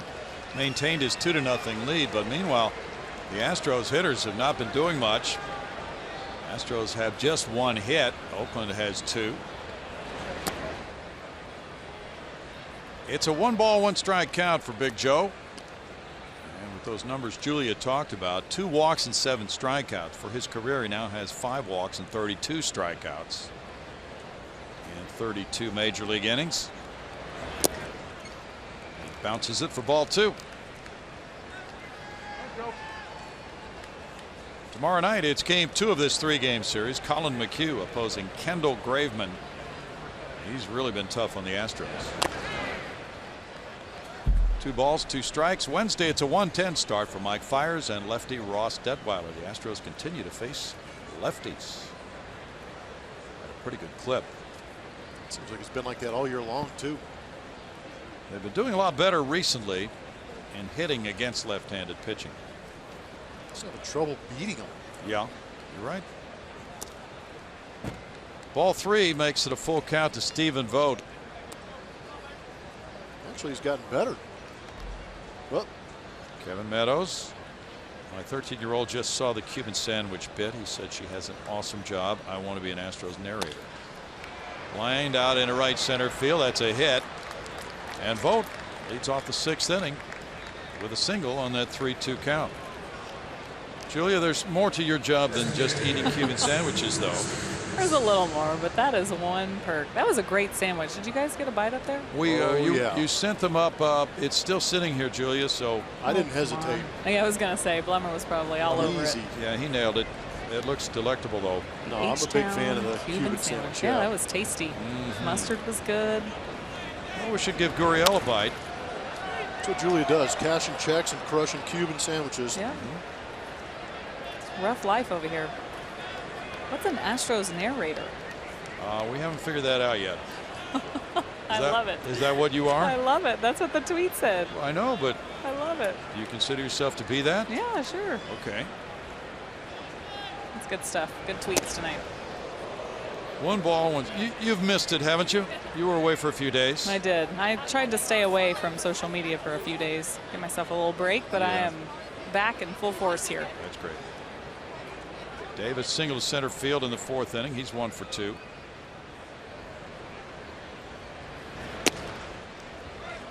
Two balls and a strike. It's a final in Baltimore. Toronto knocked off the Orioles 5-1. Marco Estrada going to 8-6. Wade Miley, the loser, is 8-11. That has pinned loss number 60 on Baltimore now. 3 balls and a strike. Musgrove having a hard time finishing that pitch you talked about earlier, Blummer. Yeah, it's not going too good. I'm not sure why, but we've seen some really good breaking balls, but there has been the case where you've seen a couple just jump out of the hand and just leak out to the right side, forcing those right-handed hitters to either to move out of the way or wear it like Smolinski has twice today. Luke Gregerson has gotten up in the bullpen. Who? That's ball 4, and now 2 men on. Well, you say who because Luke Gregerson has pitched twice in the month of August.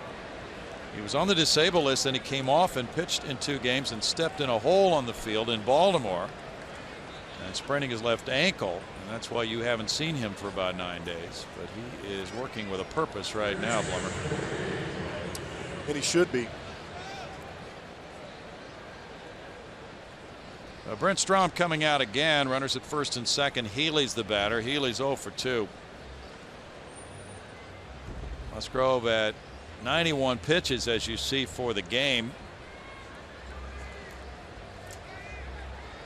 Now, we talked to Mike Stanton about this before the game, and there was only one left-handed reliever who had more career appearances than Mike Stanton, Jesse Orosco. We talked about the fact that when baseball gets to this time of the year, those guys in the bullpen just have to suck it up and be ready.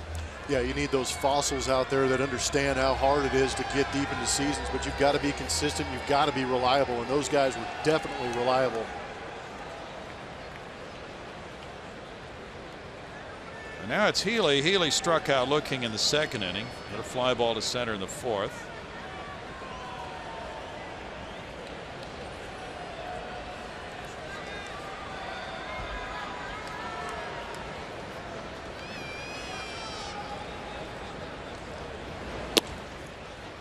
Play ball 1 to Ryan Healy. Healy started the year AA, as we mentioned earlier. Then he was promoted to AAA Nashville May 17th. Hit .318 there. So great numbers before he came to the big leagues. Now it's 2 balls, no strikes. July 15th was the day Healy came up to the big leagues from Nashville, and he has started 41 of the A's 42 games since then at 3rd base. Drives this one to left field. Teoscar Hernandez back. Ooh, he makes the catch. Here's the tag at 2nd and the throw to 3rd. Not in time. Davis holds at 1st base.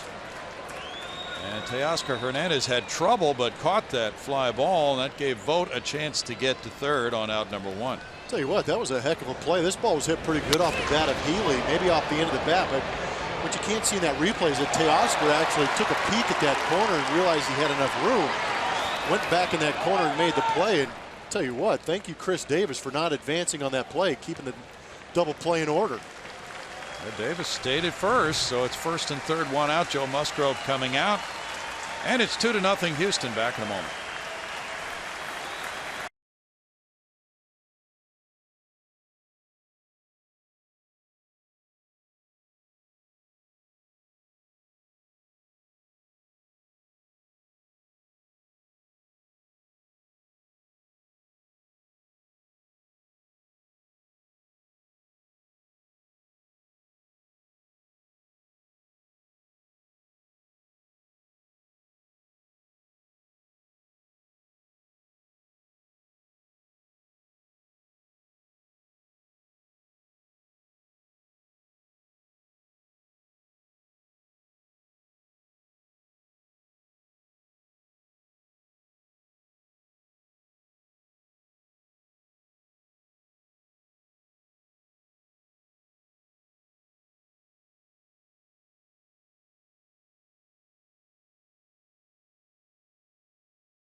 At first and second, one out in the 6th inning. Houston Methodist brings us our league leaders, showing you the league ERA leaders by month. And for bullpens, we're looking at the Astros bullpen in 23rd place in the majors in August with a 4.70 ERA after ranking first in May, 3rd in June, 12th in July. Is it wear and tear? What's going on here? That ERA is a whole lot higher in the month of August. Yeah, it could be wear and tear. That's the easy one to go to. There have been some guys out there scuffling a little bit. But yeah, heading into September, you want to see those numbers corrected a little bit. But in the process, Luke Gregerson has been on the DL during that month of August, hasn't pitched a lot. James Hoyt came in, got roughed up a little bit. And Tony Sipp on the season just has not gotten it done at all. Gregerson's last outing was the 18th of August in Baltimore. Yonder Alonso is the batter. He's twice grounded to Altuve. Runners at first and third, one out. Gregerson deals. There's ball one for Luke. Luke has well over 500 major league appearances. He has been one of those sturdy guys down through the years. Vote at 405, Alonso at 395 this season against the Astros. Yeah, that's not the usual suspects. Valencia has had good numbers in the past against the Houston Astros. Yeah. Gregerson throws to Correa. Correa gets it on to first for a double play. 2 pitches, 2 outs. Welcome back, Luke Gregerson. No runs a hit, a man left. There goes the threat. And the fireman comes out of the pen, douses cold water on the Oakland rally. 2-0 Houston.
Greater coverage of baseball is brought to you by T-Mobile. American League MVP race.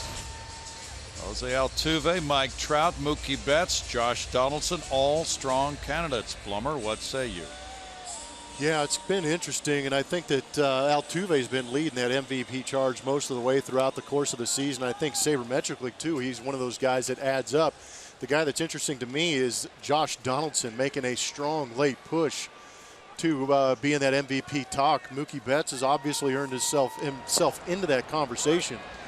But with Altuve leading in hits, batting average, his OPS is over 1,000. One of the, I believe, 2 guys that are up there right now. I know Josh Donaldson's making a charge. The thing for me on Mookie Betts is that he's around 360 with that on-base percentage, whereas Altuve is right around 400, I mean. So that's pretty impressive stuff for me, what Altuve's doing. I read a good article today by Jeff Passan of Yahoo Sports about the MVP race. He is going to be a voter for that award in the American League. He pointed out that Mookie Betts has made more outs than anyone else in baseball this year. Altuve fouls it. It's 2-2 to Jose. We talked about the on-base average. Boston is on a pace to score more than 800 runs. So Mookie Betts' offensive numbers benefit from the team around him. The Astros are just about to reach 600 runs. There's a bullet foul.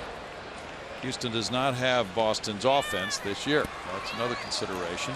Pat Neshek now warming up for Houston. Toronto has a high-powered offense, so the voters will be factoring in all these things. Well, that was a lot of the talk last year about Josh Donaldson winning the MVP, and they brought up the RBI conversation. They said the reason he had so many RBIs is because of that lineup he hit in.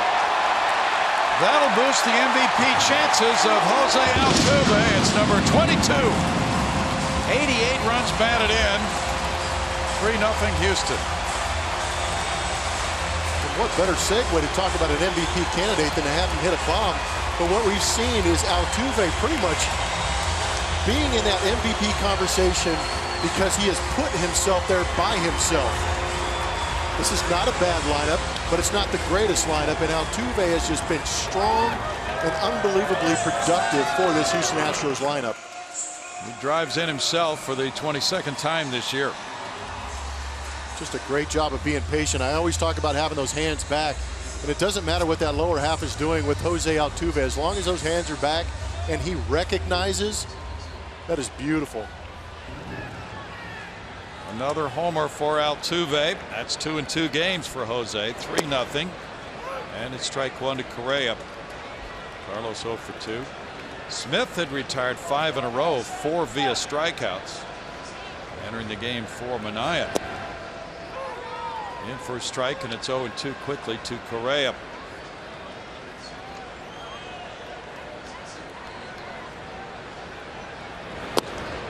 Inside, and it's 1-2.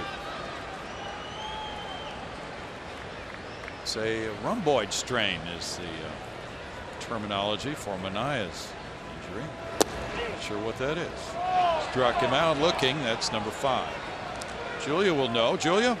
Thanks, Brownie. As we're talking MVP race here. Geico quote of the day is from Mike Scioscia, who's had an MVP on his team, Mike Trout. But this is what he said. I definitely think there needs to be a value on how you've affected a team's performance. Being a contender says a lot to what a player brings to that team. When you are a contender, your production has more impact on a team's success. On the other hand, well, it went away from me.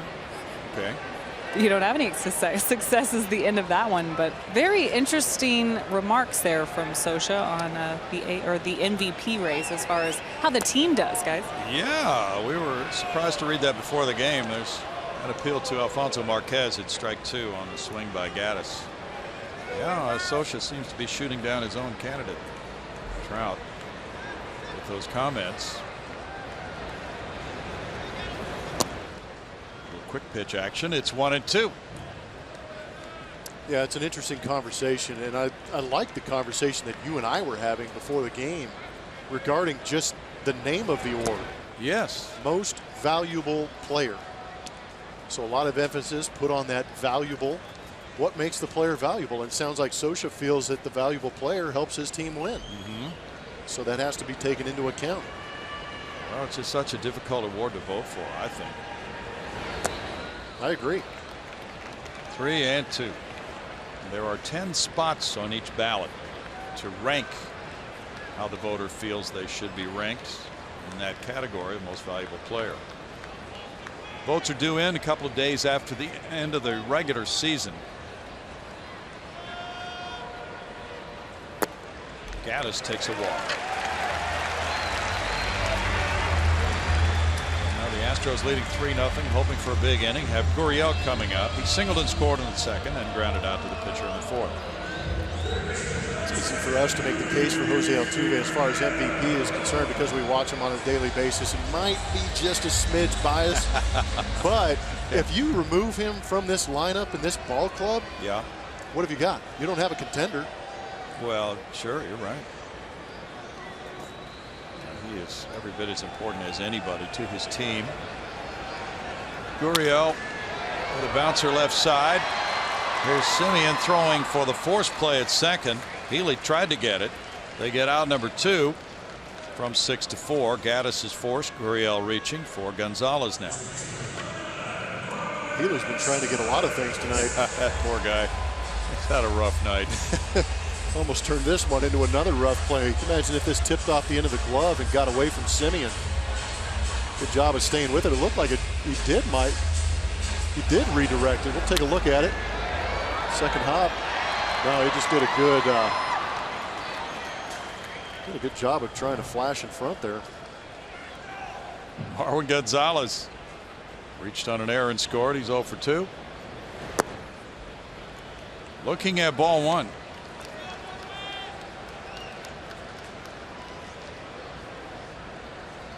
Of the Astros' 25 players have 5 years or fewer major league service time.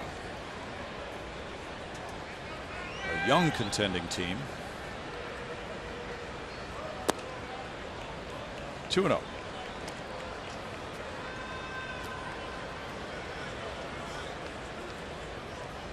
Talk about Baltimore. Baltimore losing to Toronto tonight 5-1. But Baltimore now has 60 losses, 71 wins. Baltimore is second in the wild card position of the 2 wild cards in the American League. With that loss, Baltimore is now 4 games back of Toronto in the AL East. Astro win today makes him 2 behind. Yep. Fun to look at. Detroit is currently 2 behind. Let's see what the Tigers are trailing 3-2 at home to the White Sox. Detroit batting in the bottom of the 7th inning. So the Astros have a shot at tying Detroit, but these 2 games need to be finished before that happens. Kansas City beating New York. Showing bunt 3-1. That's the hot club, Kansas City, of all the wild card teams right now. Tell you what, I thought they were dead in the water there for a little bit, but they have persevered and got that pitching going. I agree with you. And they're about to get Wade Davis back too, I believe, off the DL. Yes. They will get stronger. Bouncer into right field. Gurriel will head for third without a throw. On the single by Marwin Gonzalez. First and third, 2 outs. Gurriel's running style looked unaffected by his recent hamstring problems. Yeah, he might have hesitated in the decision if it had been bothering him, but he showed no issues with that hamstring. Taking the opportunity to advance, and that right there is the Jeff Blum special. Just roll over in that hole. Hit like a 42 hopper past the first baseman for a knock. That is beautiful. It works. Teoscar Hernandez with strike 1. He is 0 for 2. 3 hits for the Astros, 3 hits for the Athletics.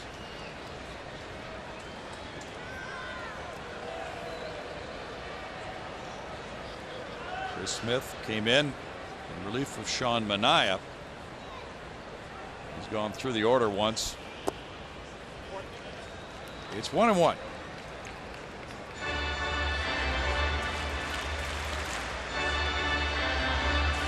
Kendall Graveman is the only starter right now in the Oakland rotation who began the year in that rotation.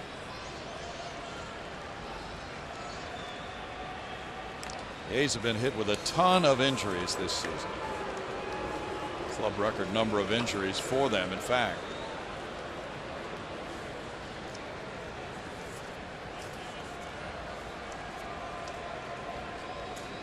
"27 times they've used the DL. Runner going.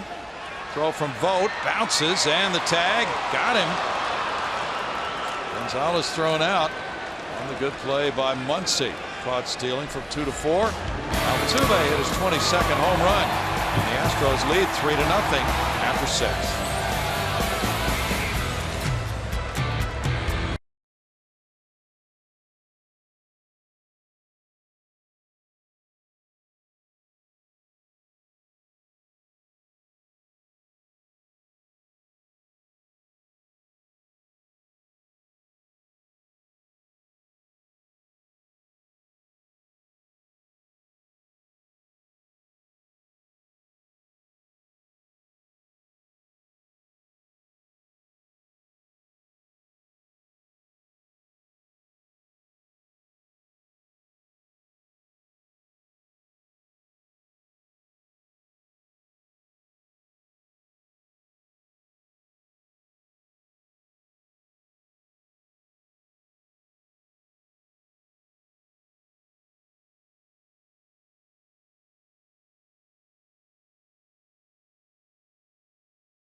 Houston Astros, LLC, and may not be reproduced or retransmitted in any form.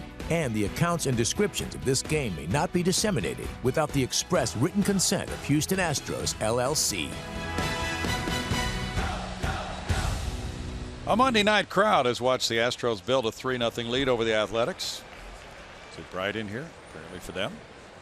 Or they're being stylish. Pat Neshek comes in for the 7th inning with the Astros leading 3-0. He's 2-2 with a 2.58 ERA.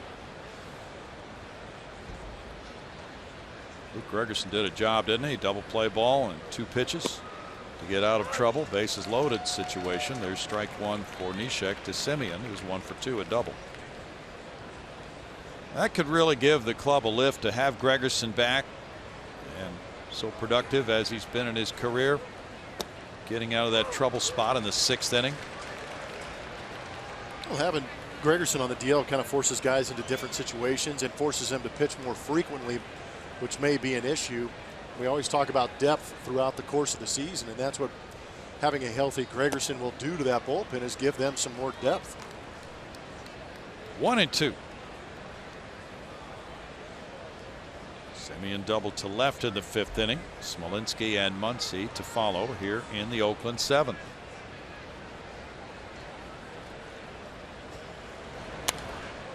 Fouled away.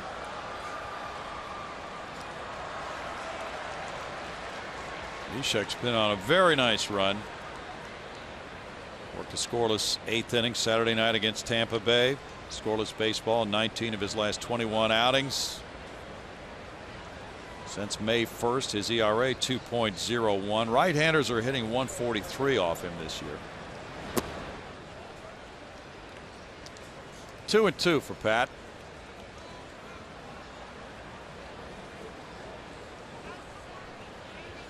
Semien is 2 for 5 with a homer off Neshek. Drives this one on a line to left field for a leadoff single. Hit number 4 for Oakland, 2 by their shortstop. Smolinski's been hit by pitches both times up tonight. He's 0 for 2 lifetime against Neshek. Jake's 27 years old from Rockford, Illinois. He was drafted by Washington in the 2nd round in 07, traded to Miami in 08, signed as a free agent with Texas. It was a waiver claim by Oakland last year. Smolinski takes, and it's ball 1. Got his first major league hit against the Astros at Texas in 2014.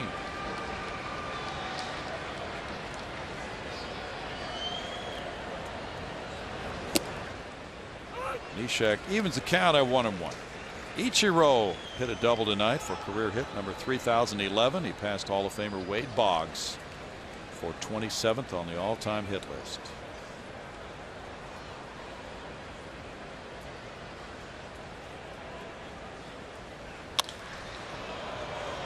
Marisnick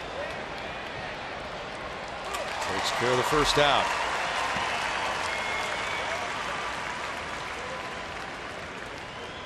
She was just married at noon today. How did we know that? I'm not sure. Oh, Frank told us. Okay. And that gentleman, reception is here. That's this guy's birthday also. Man, that's a good day. Yeah. That is a really good day. Max Muncy bounced into a double play and he walked. Inside for ball 1. Nick Droulard is watching Astros baseball streaming all the way at a naval base in San Diego. Glad to have you with us, Nick.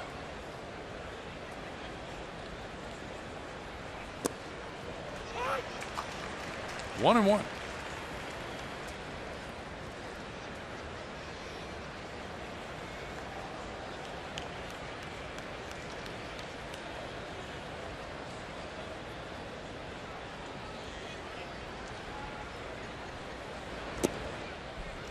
That floater makes it a 2-ball 1-strike count.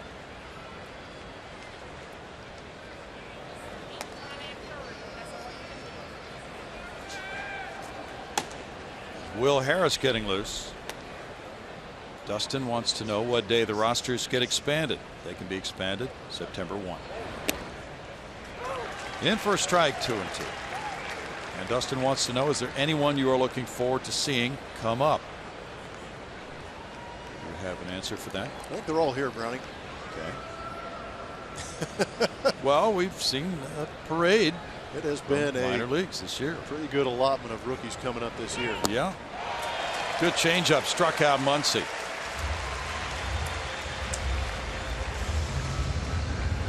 We expect to see an added catcher, probably Max Stassi, coming up.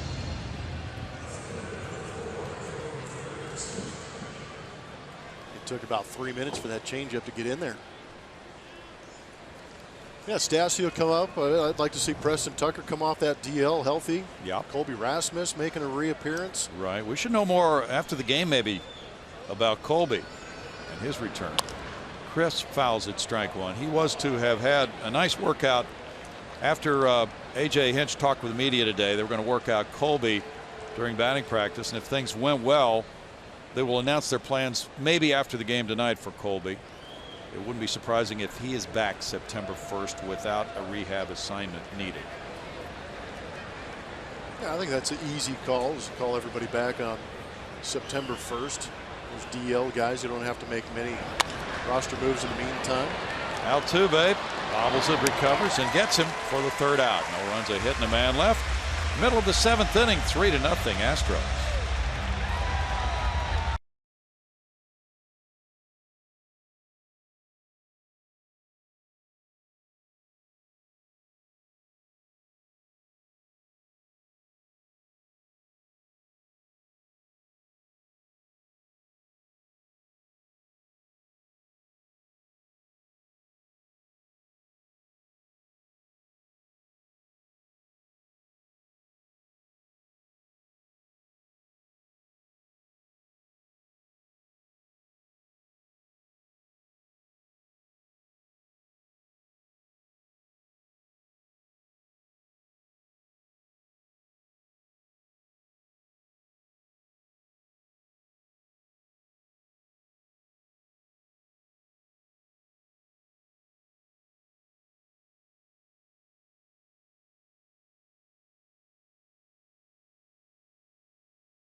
As we move to the bottom of the 7th. Follow Astros Baseball Live with MLB.com's At Bat app. Stay up to the moment with game day, StatCast, live highlights, and more. Even at the game with Minute Maid Park's new Wi-Fi. Download the app for your phone or tablet now.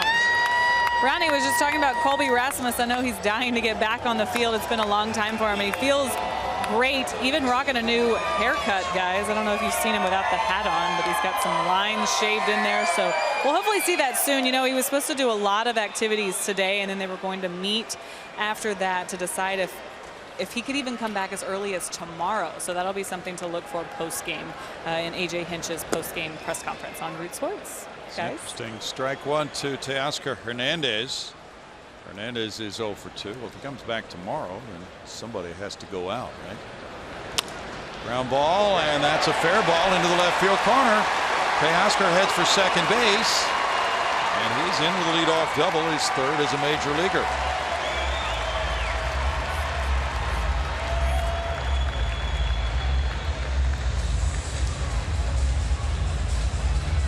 All about location, and Teoscar does a good job.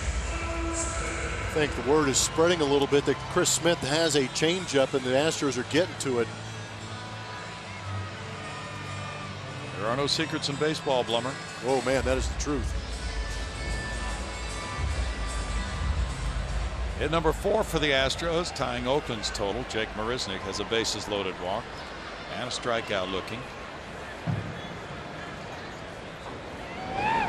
Around a bunt, he bunts through it, and there's strike one. Well, Colby could certainly come back tomorrow. Hadn't thought about that. I just thought they would wait until the first. J.B. Wendelken is warming up for Oakland. No, I think you make a great point. In order to get Colby on the roster now, you're going to have to make a move to clear space for him. Who is it? Not sure. Alonso's in tight at first. Healy in at third. Not bunting this time. Marisnick takes 1-1. We had a question the other day, didn't answer it, about eligibility for the playoffs. And that is sometimes a factor in clubs that are in contention this time of year. 2 players have to be on the major league roster before it expands September 1st to be eligible for the playoffs. No, they do not. Yeah, there's some loopholes in that. Yes, there are. Around a bunt, Marisnick takes it again. 2-1. He was bunting. He was not bunting. He was bunting. Now let's see what he's doing. 2-1. He's not bunting here, is he? 2-1's an action count, but I would like to just put it in the hands of Jake and have him try and shoot that ball the other way. Right.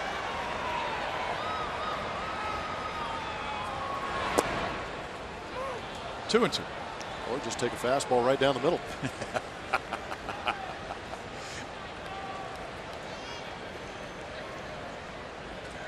George Springer's on deck.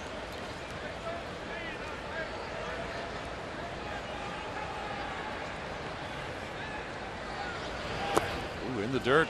Vogt with a pickup. It's 3 balls, 2 strikes now. And Smith has been in this game for a while. 53 pitches in relief. The A's have a 3.44 ERA in the last 20 games. Astros have not hit them very well this year. 238 team batting average, 376 slugging percentage against Oakland. That is ball 4. Marisnick works a walk. Runners at first and second, nobody out for Springer.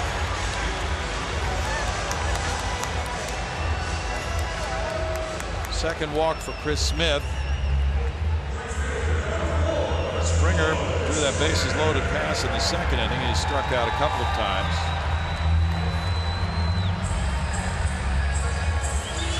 Texas leads Seattle 6-1 after 5 in Texas. Yu Darvish on the mound.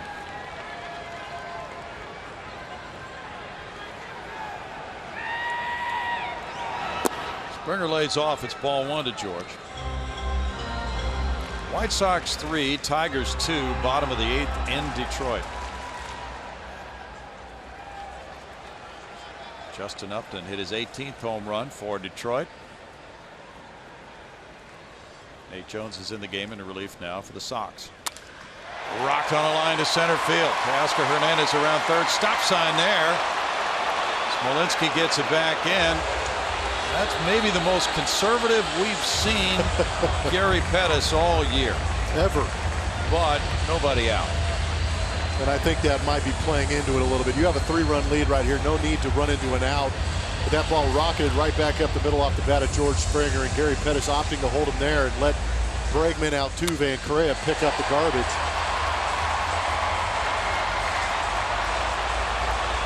Good piece of hitting, and good to see George going back up the middle.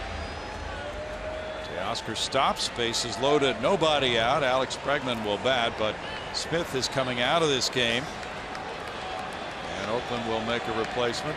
Melvin waiting for pitcher number 3 to arrive. And we'll tell you about him when we come back. The Astros up 3-0.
Root Sports is presented by Southwest Airlines. Transparency, low fares, nothing to hide.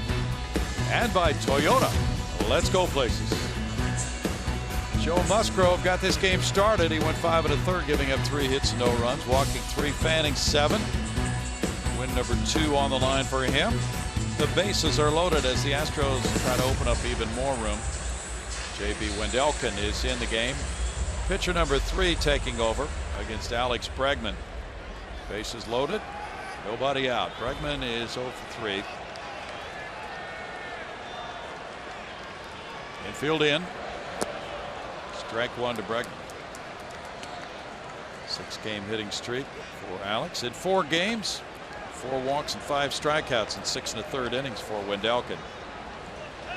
He's from Guyton, Georgia. Went to Middle Georgia State College. 23 years old.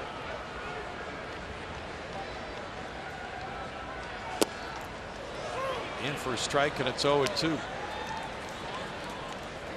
Last Wednesday, Wendelken came up from AAA Nashville for his 4th stint with the A's this year, facing the Astros for the first time in his career.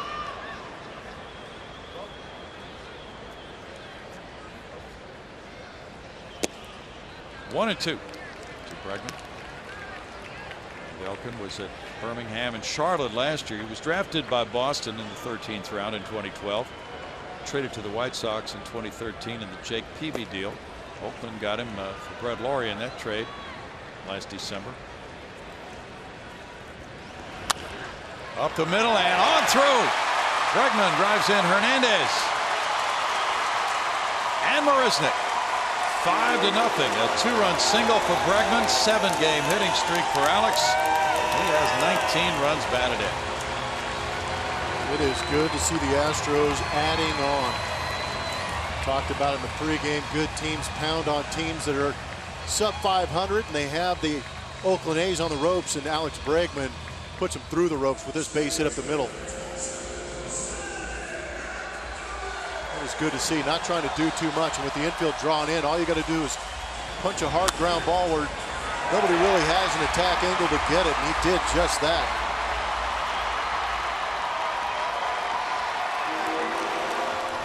Bregman is hitting .400 with men in scoring position. Altuve the batter.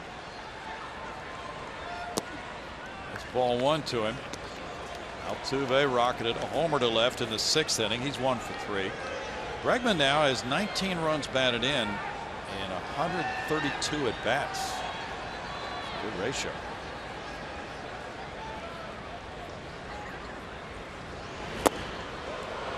One and one. Bregman will not be a rookie next year. He already has too many plate appearances to allow him to be a rookie next season.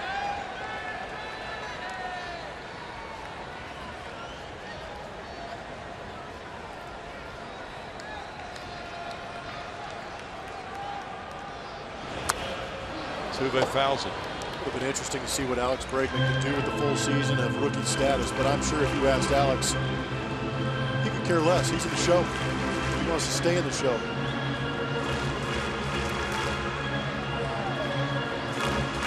Speaking of rookies, have you seen what Gary Sanchez has done for the Yankees? Yes. Holy cow. 11 homers in 21 games.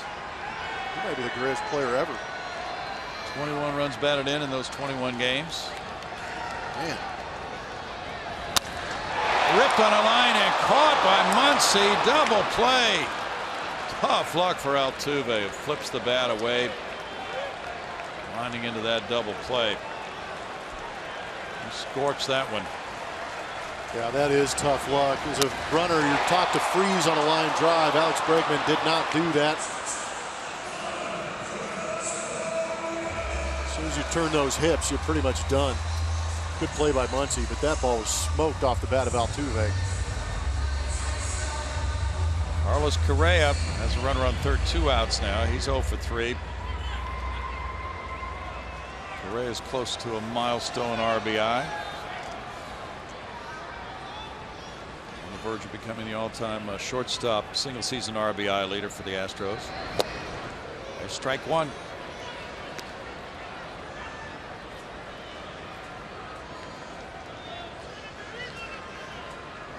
one away from tying Miguel Tejada, who had 86 runs batted in '09 to set the Astros shortstop RBI record. 0-2. Tejada, just a great player for Oakland for all those years, and then he still gave the Astros what he had left when he came here with some good hitting. He was an RBI machine. He was. Great teammate, too. Fouled away. I don't know of anybody who didn't like him, do you? Nope. I've not heard one bad thing about him. Might have been some pitchers who didn't care for him a whole lot. True. We liked him so much, we gave him 2 birthdays in 1 year. Oh, that's right, you did. You guys were creative. That's a block by vote. How'd that happen anyway? Whose idea was it? Well, Brad Ausmus had some help in that, but it was the year that they kind of found out that he was fudging a little bit on the birthday when he came over, and everybody caught wind of it, and he went from 33 to 36 all of a sudden. And on his birthday, we threw him a birthday party. We brought him out the 34th birthday cake. And 10 minutes later, Brad Ausmus brought out the number 36 birthday cake. Line shot into right center field. That's good for an RBI single, and that ties Miguel Tejada. Carlos Correa. That's his 89th run batted in. His 86th as a shortstop. To tie the single season shortstop RBI record set by Tejada in '09. Yeah, no sooner does Browning talk about it than Correa does it. Big tall kid does a good job of getting on top of that up and away heater to drive it in that gap, driving in yet another run. A milestone for Correa. Evan Gattis looks at ball 1. Gattis is 0 for 2 with a walk. 6-0 Houston. Springer scored for the 97th time. Brad Peacock is warming up for Houston. Foul back. It's 1-1.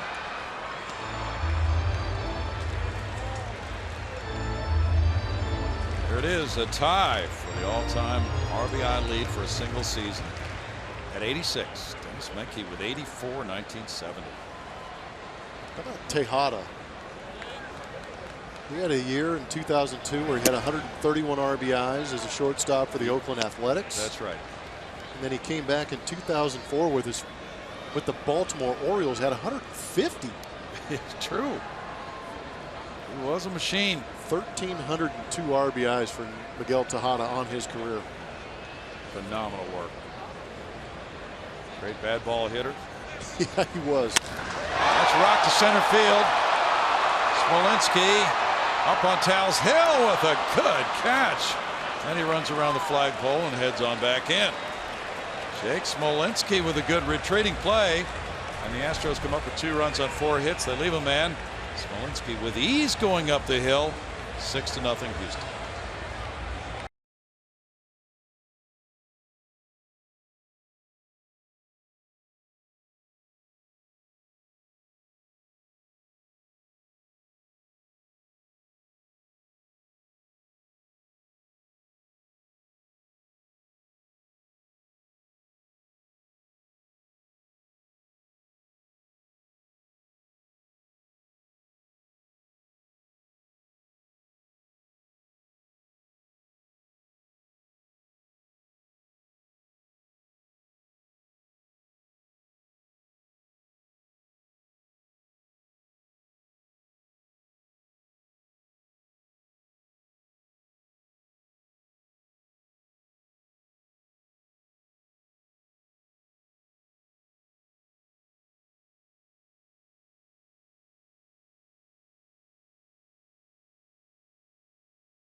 Astros over the Oakland Athletics here in the top of the 8th inning, and get a behind-the-scenes look at places like historic Union Station, luxury suites, the Diamond Club, and much more with a tour of Minute Maid Park. For more information, visit astros.com/tours or call 713-259-8996 to schedule your tour today.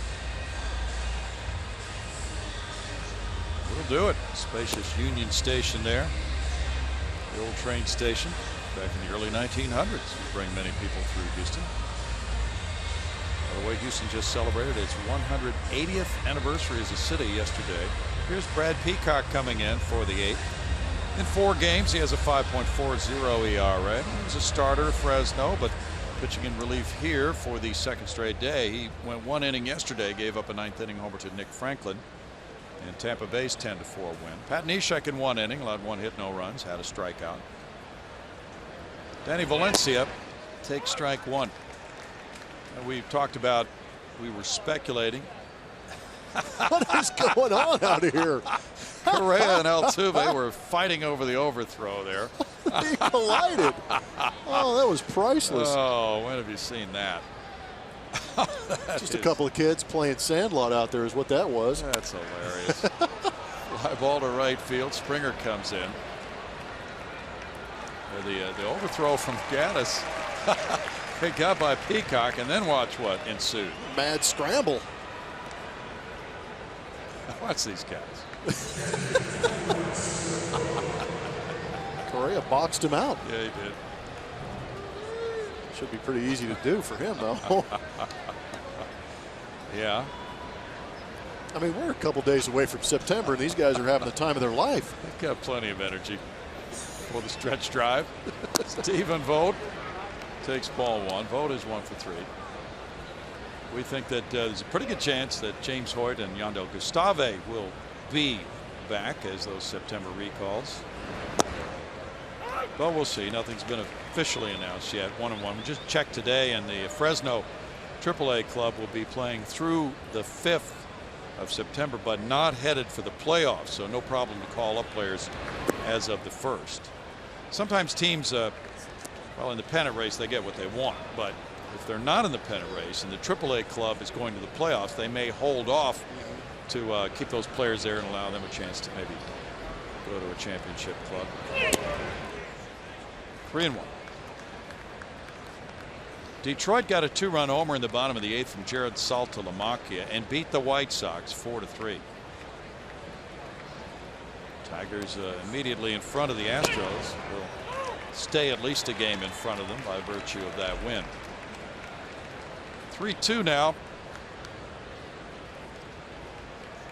K-Rod got his 37th save. Justin Wilson his 4th win. Fouled away. So it looks like the former Astro catcher Brad Ausmus is competing for one of those spots with his former club. Should be most interesting. It's all about bullpen for Brad. True. Verlander has been pitching extremely well. Yeah. Be waiting for Jordan Zimmerman to get off that DL too to That's right. help that rotation. Yeah, he can make a difference. Marlins and Mets are tied 1-1. They're in the 10th in New York. Springer comes in for this, and Altuve's going out, but now he peels off. 2 outs. We go to Julia Morales. Thanks, Brownie. This is back-to-back days for Brad Peacock. Once again, he spent most of the year in AAA for the Fresno Grizzlies, and while he's been up here, he's been pitching in some different spots, some different roles that he's not really used to. And he said actually back-to-back felt pretty good that first time. So arm feels good, back feels good, very healthy this time around, which is the main thing for Brad Peacock, guys. Thanks, Julia. Well, also, Chris Davinsky had back-to-back appearances Saturday and Sunday, rather. She doesn't care a whole lot about that right now. Foul back, strike 1 to Davis. Davis with a single and a walk. Devo went 2 2/3 yesterday after working an inning on Saturday. So he needs a little rest time, but it's nice to have a Peacock to come in here. Gregerson and Neshek have pitched in this game. That will save Will Harris, who was warming up earlier. There's a strike.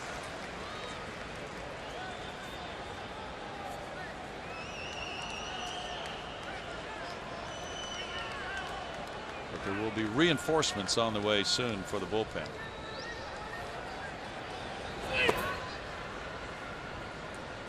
One ball, 2 strikes.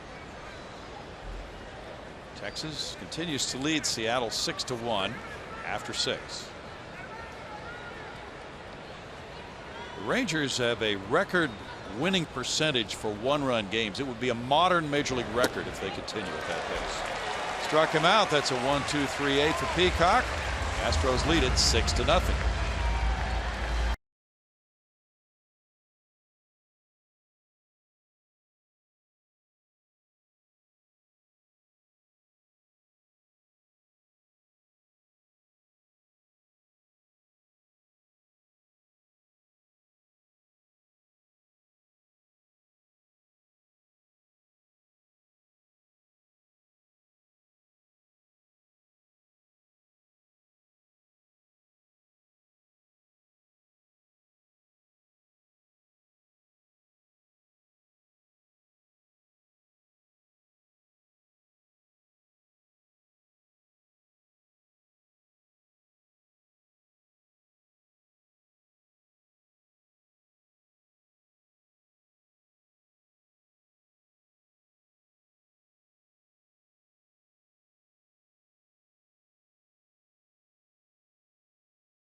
Second inning was started by Uleski.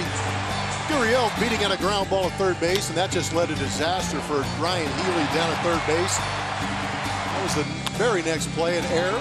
Back-to-back errors by Healy led to bases being juiced for the Houston Astros, and Manaea probably trying to be a little too perfect. Walked the next batter, Jake Marisnick. And then followed by George Springer. Another walk led to 2 runs in that second inning.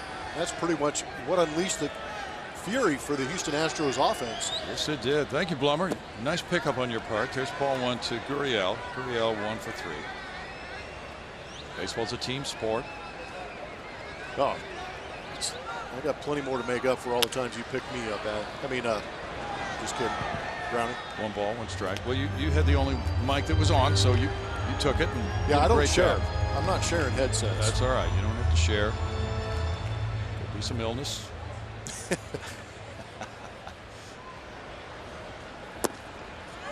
Gurriel 1 for 3, and he did get that ball rolling, as you spoke, in the second inning with 2 outs. But boy, that was a rough one for Oakland. And then the Astros didn't do much hitting until the 6th.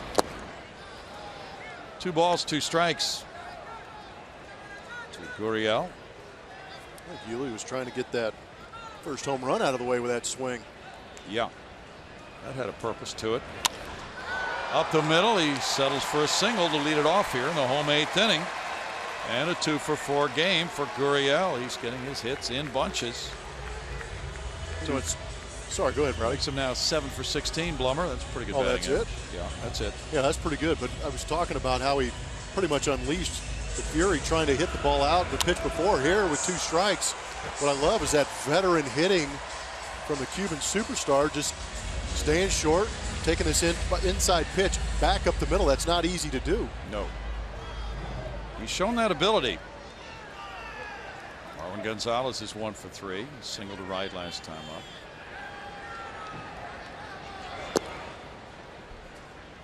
And it's ball 1. Been swinging the bat well, Yuli has, but we haven't had a chance to see him make a play down there at third base tonight. It's kind of weird. You know what? Third base is a weird position like that. It is. Just kind of hide out down there for a while, watch the ball game go on, throw the ball around the infield, Some encouraging talk to your pitcher when you fire it back to him. And that guy has had all kinds of plays he didn't want at third. That might be a good thing Yuli hasn't got any plays. Speaking of viruses. Yeah. Foul back. 1 ball, 2 strikes. Well, there's that old saying in baseball, the ball will find a guy. Man, we've seen some great evidence of that tonight. Been watching Ryan Healy down there at third base. I know a lot of managers will attest when they put a guy at a certain position and they're putting him there because of his bat, not his glove, and things do not work out. The ball always finds those guys, it seems.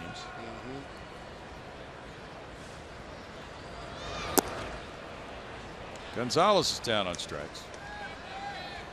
1 out.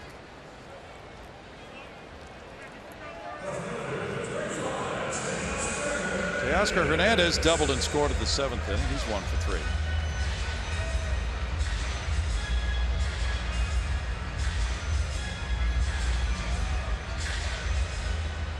Pirates lead the Cubs 6-3. They're in the bottom of the 7th inning. It's an important time for Pittsburgh, trying to make the playoffs as a wild card club. Strike to Hernandez. Cardinals 6, Brewers 5. They're in the bottom of the 9th in Milwaukee.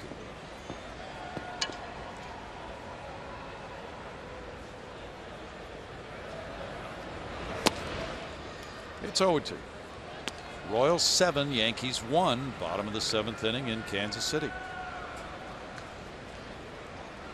Kansas City and Houston are tied in the wild card, along with Seattle coming into tonight's play.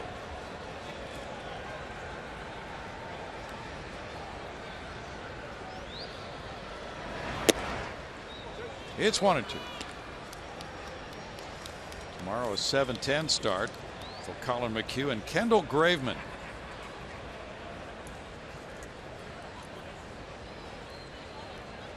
Graveman's 2-0 against the Astros in his 3 starts. He's pitched 2 beauties of the 3. Got a no decision in the other. Foul ball keeps the count at 1-2.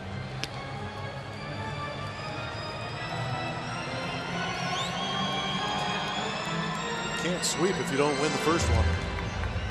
That's what the Astros need to do. Now coming into this homestand, much was made out of the fact that after this homestand there'd be nothing but choppy waters ahead. In the dirt, and it's 2-2. Tell you what, I hope the Oakland A's travel with extra cases of baseballs. They have been aggressive with the ball in the dirt, both at first base and to the catcher. Yes, they have.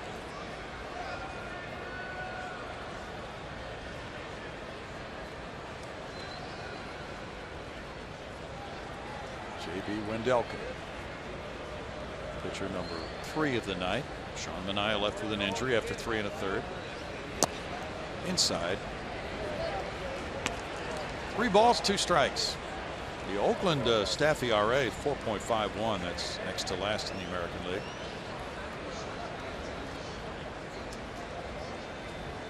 $18,615 is the paid attendance on this Monday night.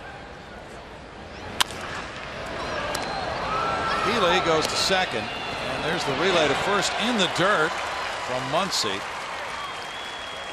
Yonder Alonso's had a night of trying to dig balls out of the dirt. 2 outs.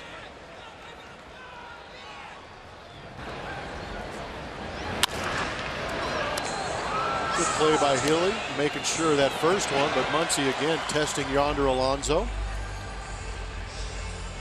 He should be over there with a hockey glove and a goaltender stick. Yeah. Or maybe a highlight cesta or something like that. Yeah, he's been defending that camera well all night. He really has. Jake Marisnick has walked twice and scored. He has an RBI on a bases loaded walk. There's ball 1. Is Julia down there right now? Normally she is sitting right over there behind the first baseman. Hi. I'm here. You're there. Okay. Do you feel protected with all those throws in the dirt? Oh, yeah. I'm actually started paying a little bit closer attention to what's going on to my right. I need a helmet. You've had a few balls that have come in there, correct? Oh, yeah. Well, actually, somebody hit a foul ball over here pretty quick. I hit the poor photographer behind me, but he's okay. Yeah. So they come flying in here pretty quick. You got to be ready. He's on his laptop right now. I know. See, yeah, he's turn. great. I know. And they expect me to holler at him and let him know things are coming, warn him, but Yeah. it's too fast. Tell you what, tomorrow we'll get you a glove, Julia, put you in the camera well, and I'll get a fungo out, No. and we can work Get in on some it. work. Yeah. He could be like Ron Washington with the Oakland infielders. He stands about 2 feet away and blast balls. He Yep. does. Yeah. Work on those hands. That's ruled a swing by Alfonso Marquez. And that ends the 8th inning. No runs, a hit, and a man left. We move to the 9th inning. 6-0 Astros.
Close things out with a 6-0 lead over the A's. Time for the winner of our Chevy Stroh poll. Thanks to everyone who voted at Root Sports SW. Make sure you follow us on Twitter. Tonight we asked which wild card contender will be the Astros' biggest competition.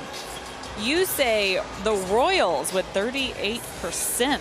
You must have seen that game last night. Did you guys see that with the 8-run inning they had? Yes. Defending world champs getting some love on Twitter. So we'll see how this goes down the stretch, guys. Yeah, we will. Now a shutout possibility for the Astros. They lead it 6-0. Brad Peacock had a 1-2-3 8th inning. He's trying to finish this 4-pitcher shutout the Astros are bidding for. Ryan Healy leads it off. He's 0 for 3. That's ball 1. The Astros have had 5 wins by shutout this year. They shut out Oakland in Oakland July 20th. Doug Fister with that ball game. 7-0 was that win. Colin McHugh will go to the mound tomorrow night.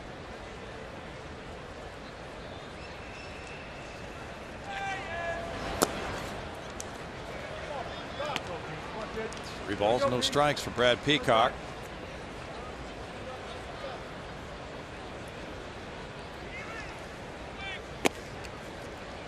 And that's a 4-pitch walk for Healy. Healy had a 14-game hitting streak when this game started. Alonso will be next. He's 0 for 3. That's the 4th walk for Astros pitching in this game.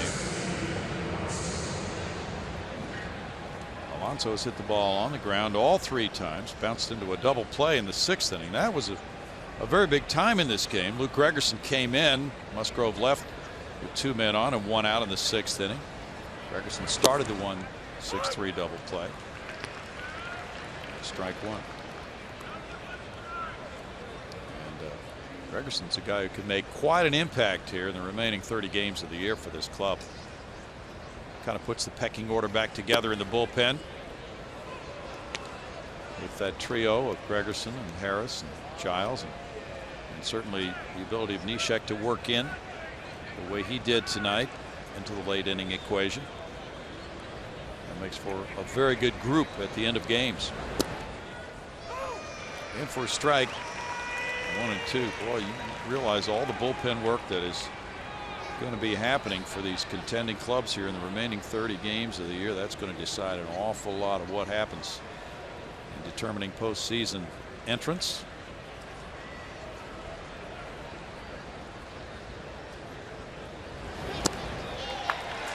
Alonso's down on strikes. That's number 2 for Peacock.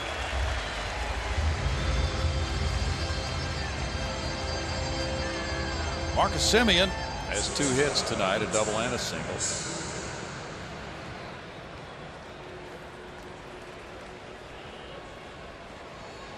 The thing that's been tough for Luke Gregerson is that with that ankle problem, he has not been able to run. And so A.J. Hinch was concerned about him fielding the position and covering first base.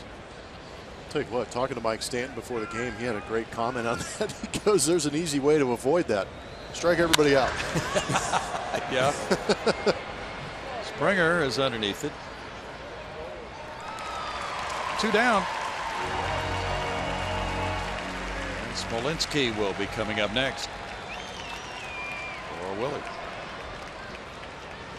Now they're going to pinch hit Billy Butler. Good time for it. Yep. Billy Butler just came off the disabled list tonight. He suffered from concussion syndrome. And Butler comes up with a .286 average, 4 homers, 30 runs batted in, .338 on base percentage. As a pinch hitter, he's 6 for 21, and he's driven in 5.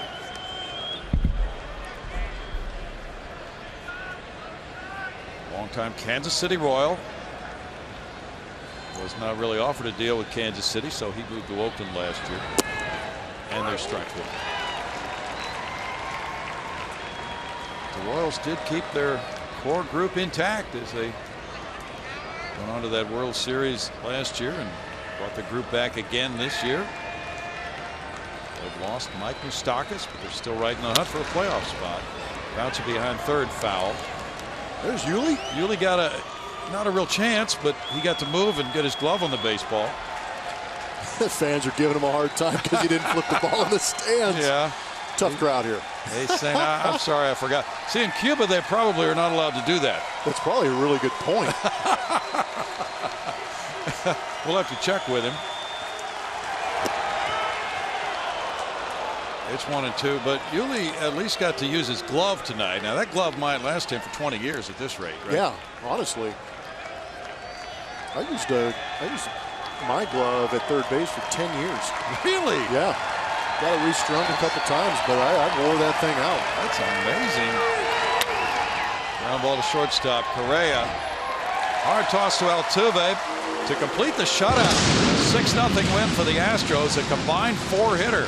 Musgrove goes to 2 and 2. Gregerson, Neshek, Peacock, the left-handing on the 4-hit shutout. And the Astros go to 69 and 62. They're moving on up in the AL wild card race. 6-0. The Astros over Oakland tonight.